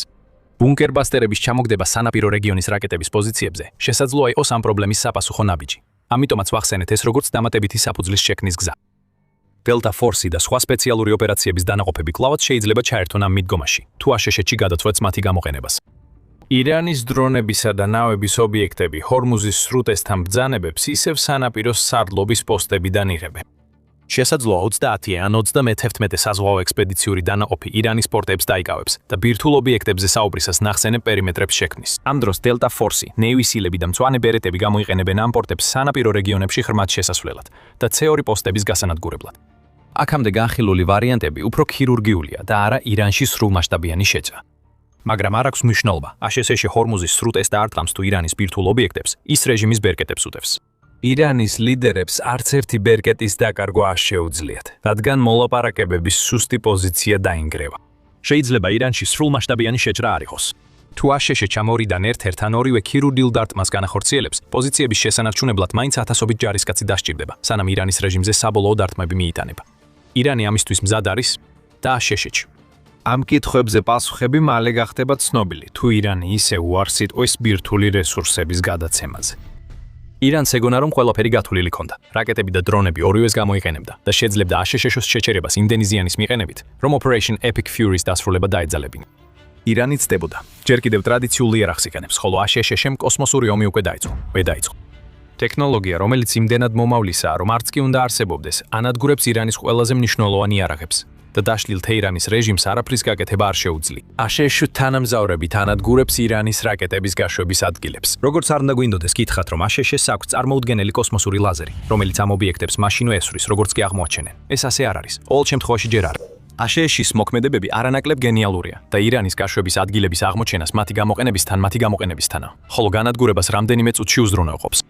ირანის სამხედრო ინფრასტრუქტურის დიდ ნაწილს კილს განადგურების შემდეგ, ქვეყანას მხოლოდ იზოლირებული ადგილებიდან შეუძლია რაკეტების გაშვება. ირანი ფრთხილობს, რადგან ამერიკული გამანადგურებლები და ბომბდამშენები ცაში პატრულირებენ, ამიტომ რაკეტები უსაფრთხო ადგილიდან უნდა გაუშვას. ეს ყველაფერი უნდა მოხდეს ისე სწრაფად, რომ ირანმა რაკეტა გაუშვას და დანადგარები დამალოს საპასუხო დართვამდე. ირანს პრობლემა არ ექნება, თუ საჰაერო თავდაცვა საფრთხეს ვერ დააფიქსირებს. რაკეტის გასაშვებად საკმარისი დრო აქვს ამერიკული გამანადგურებლის მისვლამდე. ასე ფიქრობს ირანი, თუმცა გამშვები დანადგარის გამოყვანისა და რაკეტის გასროვისას კოსმოსში რაღაც ხდება, რაც ირანს არ იცის. დედამიწის ორბიტაზე მოძრაობენ სატელიტები, რომლებსაც აშშ-ის კოსმოსური ძალები მართავს. ეს ძალა 2019 წელს დონალდ ტრამპის პრეზიდენტობისას შეიქმნა. ეს სატელიტები ინფრაწითელი სენსორებით მუდმივად აკვირდებიან ყველაფერს. ირანის რაკეტის გაშვებისთანავე სატელიტები მის სითბურ კვალს აფიქსირებენ. ხისიერად განისაზღვრება გაშვების ადგილი და გამშვები მოწყობილობა. საჰაერო თავდაცვის სისტემები მიწაზე სწრაფად აქტიურდება და ირანის რაკეტა მიზნამდე მიღწევამდე ნადგურდება. ეს უკვე საკმაოდ ცუდია ირანისთვის. კიდევ ერთი წარუმატებელი გაშვება ნამდვილად არ სჭირდება ირანს. მით უმეტეს ახლა, როცა აშშ-კომ და ისრაელმა ჩაშალეს ის მასობრივი შეტევის სტრატეგია, რომლის გამოყენებასაც ირანი აპირებდა. ამაზე ცოტა ხანში უფრო დეტალურად ვისაუბრებთ. მაგრამ ის, რასაც ირანი არასდროს ითვალისწინებდა, არის ის, რომ კოსმოსში დაფიქსირებული სითბური კვალი შეიძლება გამოიწვიოს რაკეტების განადგურება ჯერ კიდევ მიწაზე. როგორც კი აშშ-ის თანამგზავრი აფიქსირებს გამშვების მდებარეობას, მონაცემები ეგზავნება გამანადგურებლის პილოტს და ის პილოტი რამდენიმე წუთში ჩნდება გაშვების ადგილზე. ისვრის შორი მოქმედების რაკეტას. ირანელი ჯარისკაცები ძლივს ასწრებენ გააცნობიერონ, რომ პასუხი მოდის, სანამ რაკეტა მოხვდება. გამშვები ფეთქდება და ირანის რაკეტების ინფრასტრუქტურის კიდევ ერთი ნაწილი ომს ეთიშება. ეს ომი ტექნოლოგიური ბრძოლა აშშ-სთან, რომელსაც ბევრად მეტი ხრიკი აქვს ვიდრე ვინმეს ეგონა და ირანს მის წარმოებაზე არასდროს უფიქრია. მიუხედავად სხვა გზებისა, რომლითაც აშშ იყენებს კოსმოსს ირანის დასამსხვრევად, მისი სითბოს დეტექტორი თანამგზავრები ალბათ ყველაზე დიდი საფრთხეა ირანის რაკეტებზე დატაფუძნებული სტრატეგიისთვის. New York Post-ის ინფორმაციით, ირანში გაშვების თვალთალში თანამგზავრებთან ერთად სპეციალური მიწის ზედა კვანძებიც მონაწილეობს. რაკეტის გაშვებისთანავე ამერიკის თანამგზავრები ავტომატურად აფიქსირებენ წარმოქმნილ სითბოს ინფრაწითელი სხივებით. მიწაზე და რაც გასაოცარია, თითქმის მთლიანად თავად აშშ-ში და არა მის ახლო აღმოსავლეთის ბაზებზე, ეკიპაჟები უწყვეტად მუშაობენ რადომებში. ეს სპეციალური რადარის გუმბათები, რომლებიც მიწაში ჩაფლულ გიგანტურ გოლფის ბურთებს გავს, იღებენ ინფორმაციას, რომელსაც Space Force-ის თანამგზავრები იჭერენ და ამ მონაცემებს იყენებენ როგორც გაშვებული რაკეტების ტრაექტორიების, ასევე მათი გაშვების ადგილების გამოსათვრელად. ეს ტექნოლოგიის ძალიან ეფექტური კომბინაცია, რომელმაც ირანის ასობით რაკეტა მიზნებამდე მისვლამდე გაანადგურა. აშშ-ს აქვს უნიკალური სამფენიანი კოსმოსზე ორიენტირებული საჰაერო თავდაცვა, რომელიც მსოფლიოსთვის ახალია. სატელიტები, რადარები და რადომები ერთიანდებიან, რათა შექმნან ადრეული გაფრთხილების ისეთი მოწინავე სისტემა, რომ აშშ პირველი იგებს ირანის ნებისმიერი რაკეტის გაშვების შესახებ და ამის შესახებ თითქმის მაშინვე იგებს, როგორც კი ირანი გადაწყვეტს სროლას. ეს ნიშნავს, რომ აშშ-ს შეუძლია ირანში სახმელეთო ძალების შეყვანა მხოლოდ აბსოლუტური მზადყოფნის შემდეგ გადაწყვიტოს, როგორც განმარტავს Bright Frame. ის ფაქტი, რომ ეს არ არის ჯარისკაცების მასობრივი დაჯგუფება იარაღით მიწაზე, მიუთითებს იმაზე, რომ ეს ძალა აშენებულია უკიდურეს ტექნოლოგიებით და მისი მართვისთვის საჭირო გონებრივი რესურსით. ამბობს Bright Frame The New York Post-თან საუბარში და ამატებს. ეს ყველაფერი ერთად გვაქცევს ყველაზე ძლიერ ძალად დედამიწაზე და იცავს ამერიკელებს საფრთხისგან, როდესაც ისინი ყველაზე რთულ და სახიფათო ამოცანებს ასრულებენ, რასაც ვთხოვთ. აშშ-ს დედამიწის ორბიტაზე უმაღლესი სტრატეგიული პოზიცია აქვს. უმაღლესი პოზიცია ტრადიციულ ომში უპირატესობას აძლევდა. ეს უზრუნველყოფს ბრძოლის ველის დიდ მონაკვეთებზე ხილვადობას და დაცვით პოზიციას, რაც მტერს ტერიტორიის დასაკავებლად კიდევ უფრო მეტი ძალის ხმევის გაწევას აიძულებს. მაგრამ ეს ახალი სახის უპირატესობა თამაშის წესებს ცვლის. აშშ-ის ხილვადობა მარტო დიდი ბორცვის გარშემო არ არის. მისი თანამგზავრებით შეუძლია ირანის მთელი ტერიტორიის ნახვა ნებისმიერ დროს. რაც შეეხება იმას, რომ ირანს უფრო მეტად მოუწევს ძალისხმევრამ სტრატეგიული უპირატესობა მოიპოვოს, ეს უბრალოდ არც კი წარმოადგენს ვარიანტს თეირანის ჩამოშლილი რეჟიმისთვის. მან კოსმოსურ ომში დრონებითა და რაკეტებით შევიდა, მაგრამ ვერაფერს აკეთებს იმ თანამგზავრების წინააღმდეგ, რომლებსაც აშშ იყენებს მისი მთელი სტრატეგიის დასამსხვრევად. ირანზე გავლენა აშშ-ის კოსმოსური ტექნოლოგიის ეფექტურობას ადასტურებს. გრძელი ომის ჟურნალის მიხედვით, ირანმა 4 მარტამდე ახლო აღმოსავლეთის მასშტაბით 500-ზე მეტი ბალისტიკური რაკეტა სამხედრო არასწორი იქნებოდა იმის თქმა, რომ ირანის არც ერთმა რაკეტამ მიზანს არ მიაღწია, მაგრამ 2 მარტის მდგომარეობით ირანის თავდასხმების შედეგად მხოლოდ 6 ამერიკელი სამხედრო დაიღუპა და 18 დაიჭრა. დაბალი მსხვერპლის მაჩვენებელი გვიჩვენებს, რომ ირანის რაკეტების უმეტესობა მიზნამდე ვერ აღწევს და ერთ-ერთი მთავარი მიზეზი ამისთვის არის სითბოს მაძიებელი თანამგზავრები, რომლებიც იმდენად მაღლა არიან ცაში, რომ შეუიარაღებელი თვალით ვერ დაინახავ. BBC-ის ცნობით, ისრაელის თავდაცვის ძალების განცხადებით, ოპერაცია ეპიკური რისხვისა და მბრდღვინავი ხაზის დაწყებიდან ირანის ბალისტიკური რაკეტების გაშვებების 70% განადგურდა. ამ ობიექტების ბევრი ოპერაციების დასაწყისშივე იყო ცნობილი და სამიზნედ შერჩეული. მაგრამ ახლა, როცა ირანმა მცირე რაოდენობის რაკეტების იზოლირებული ადგილებიდან გაშვების სტრატეგიაზე გადაინაცვლა, ის გამშვები დანადგარები, რომლებიც ნადგურდება, ხშირად ამერიკის კოსმოსური საშუალებებით იდენტიფიცირდება. ირანის თითოეული გაშვება დიდ რისკს უკავშირდება. ირანი ყოველ რაკეტას რომ ისვრის, ცაში უზარმაზარ სიგნალს აგზავნის. ცოტა ხნის წინ ვახსენეთ, რომ ირანი ახლა იზოლირებულ რაკეტების გაშვებებზეა შეზღუდული. ეს ირანის რეჟიმისთვის სერიოზული პრობლემაა. ეს რეჟიმი წლებია ომს ემზადება, სავარაუდოდ ისრაელთან, შესაძლოა აშშ-ოსთანაც. ამ მზადების ნაწილი იყო ბალისტიკური რაკეტების მარაგის დაგროვება, რომელიც 2000 BBC-ის ინფორმაციით აჭარბებს. ირანის ომის სტრატეგია იყო მტრის ცის ბალისტიკური რაკეტებითა და დრონებით გადავსება, რათა საჰაერო თავდაცვა გადატვირთულიყო. რაკეტებსა და დრონებს კი მიზანში მოხვედრა და მტრისთვის შემდგომი თავდასხმებისგან თავის შეკავების იძულება შეეძლოთ. ირანის წინააღმდეგ ომის ფასი ქვეყნის სამხედრო დოქტრინის მთავარი ნაწილი იყო. რაკეტები კი მისი ბირთვი. ირანს ბევრი რაკეტა აქვს, მაგრამ აშშ-ს სატელიტები მათ ჩამოგდებასა და გაშვების ადგილების განადგურებაში ეხმარება, რის გამოც გადავსების სტრატეგია თითქმის გაქრა. ირანი ცდილობს ოპერაცია ეპიკური რისხვა იმაზე უფრო ძვირი წარმოაჩინოს, ვიდრე რეალურად ღირს. აშშ-ს ბაზებზე მცირე დარტყმებით ირანი ცდილობს გაზარდოს ომის ეკონომიკური და პოლიტიკური ხარჯები და ძალით ჩართოს სპარსეთის ყურის სხვა ქვეყნები ამ ბრძოლაში, რომელშიც ისინი მონაწილეობას არ ისურვებენ. მაგრამ ეს სტრატეგია ირანისთვის ბევრად უფრო ძლიერი იქნებოდა, თუ მას შეეძლებოდა გაეშვა ის რაკეტები იმ რაოდენობით, როგორც აპირებდა, მანამ სანამ აშშ თავის თანამგზავრებს ჩართავდა საქმეში. ეხლა ირანი ეტაპობრივად ახორციელებს გაშვებებს, არა მასობრივად. ეს ჩანს გაერთიანებული არაბული ემირატების მონაცემებში ალ-ჯაზირას მიხედვით. ოპერაცია ეპიკური რისხვის პირველი 24 საათის განმავლობაში ირანმა გაუშვა 167 საკრუიზო და ბალისტიკური რაკეტა და 551 დრონი. კონფლიქტის მე-15 დღისთვის რიცხვები 4 რაკეტსა და 6 დრონამდე შემცირდა. ისრაელშიც ომის დასაწყისში ირანმა 100-მდე რაკეტა გაუშვა. ეხლა ეს რიცხვი ერთნიშნაა. კიდევ ერთხელ, ეს მხოლოდ Space Force-ის რესურსების დამსახურება არ არის. სითბოს მაძიებელმა თანამგზავრებმა ირანს აუძულეს რაკეტების დარტყმებს. სტრატეგიულად მიუდგეს, რადგან მათი გაშვებისთანავე აღმოჩენაა შესაძლებელი და წარმატების შანსი მცირეა. ტექნოლოგიამ ირანის სასურველი ომის სტრატეგია ჩაშალა. ეს ბევრად მეტია, ვიდრე მხოლოდ თანამგზავრები, რომლებიც რაკეტებს აფიქსირებენ. ხელოვნურმა ინტელექტმა და კიბერთაქტიკებმა დაასუსტეს ირანის სტრატეგია. მაგრამ სანამ უფრო ღრმად შევისწავლით, როგორ მოხდა ეს, შეგახსენებთ, რომ თქვენ უყურებთ სამხედრო შოუს. თუ ჯერ არ გაქვთ გამოწერილი, ეხლა იდეალური დროა დააჭიროთ ამ ღილაკს. 28 თებერვლამდე, სანამ აშშ და ისრაელი ირანზე სარაკეტო და ბომბებით დაესხმებოდნენ თავს, მათ კიბერშეტევა და კოსმოსური ოპერაციები გამოიყენეს ირანის ინფრასტრუქტურის დასასუსტებლად. სარდლობისა და მართვის ქსელები, რადარები, სენსორები და საკომუნიკაციო სისტემები, ირანის რეჟიმის რეაგირების კოორდინაცია უკიდურესად გასართულებლად არაკინეტიკური ძალისხმევის სამიზნე გახდა. მისი ყველა ლიდერი მტრად იქცეოდა. გენერალმა დენ ქეინმა, რომელიც გაერთიანებული შტაბების უფროსთა კომიტეტის თავმჯდომარე არია, ახსნა თუ როგორ მოხდა ეს, როდესაც თქვა. პირველები იყვნენ აშშ-ს კიბერკომანდება და აშშ-ს კოსმოსური სარდლობა, რომლებიც არაკინეტიკურ ეფექტებს იყენებდნენ, არ უებდოდნენ, ასუსტებდნენ და ბრმავდნენ. ირანის შესაძლებლობას დაენახა, კავშირი დაემყარებინა და ეპასუხა. აშშ-მ კოსმოსიდან ირანს თვალები ამოაცალა, რის შედეგადაც ოპერაცია ეპიკური რისხვისა და ოპერაცია მბრდღვინავი ლომის სამიზნე ინფრასტრუქტურა უფრო დაუცველი გახდა. ეს აშშ-ს მხრიდან ირანის მოტყუება იყო, სანამ ძლიერ დარტყმებს მიაყენებდა. ბრენდ დევიდზიანიკი, აშშ-ის საჰაერო ძალების პენსიონერი ოფიცერი და ჯონ ჰოპკინსის უნივერსიტეტის აშშ-ის კოსმოსური ძალების პროგრამის ყოფილი პროფესორი, ნიუ-იორკ პოსტს უხსნის. კოსმოსური ძალები ადგენს რადარის მდებარეობას და კიბერკომანდასთან ერთად მის დაბლოკვაზე მუშაობს. კიბერკომანდი ცდილობს ირანის რადარი გათიშოს. ეს გულისხმობს სისტემაში შეღწევას, მის გათიშვას ან კონტროლის აღებას, რის შედეგადაც პროგრამა იშლება და კომპიუტერი უსარგებლო ხდება.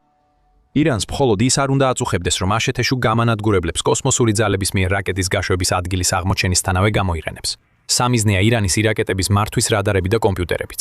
ეს ბალისტიკური რაკეტების გაშვების სერიოზული პრობლემაა, განსაკუთრებით ირანისთვის, რომლის საჰაერო თავდაცვის სისტემებიც რაკეტებს ისვრიან.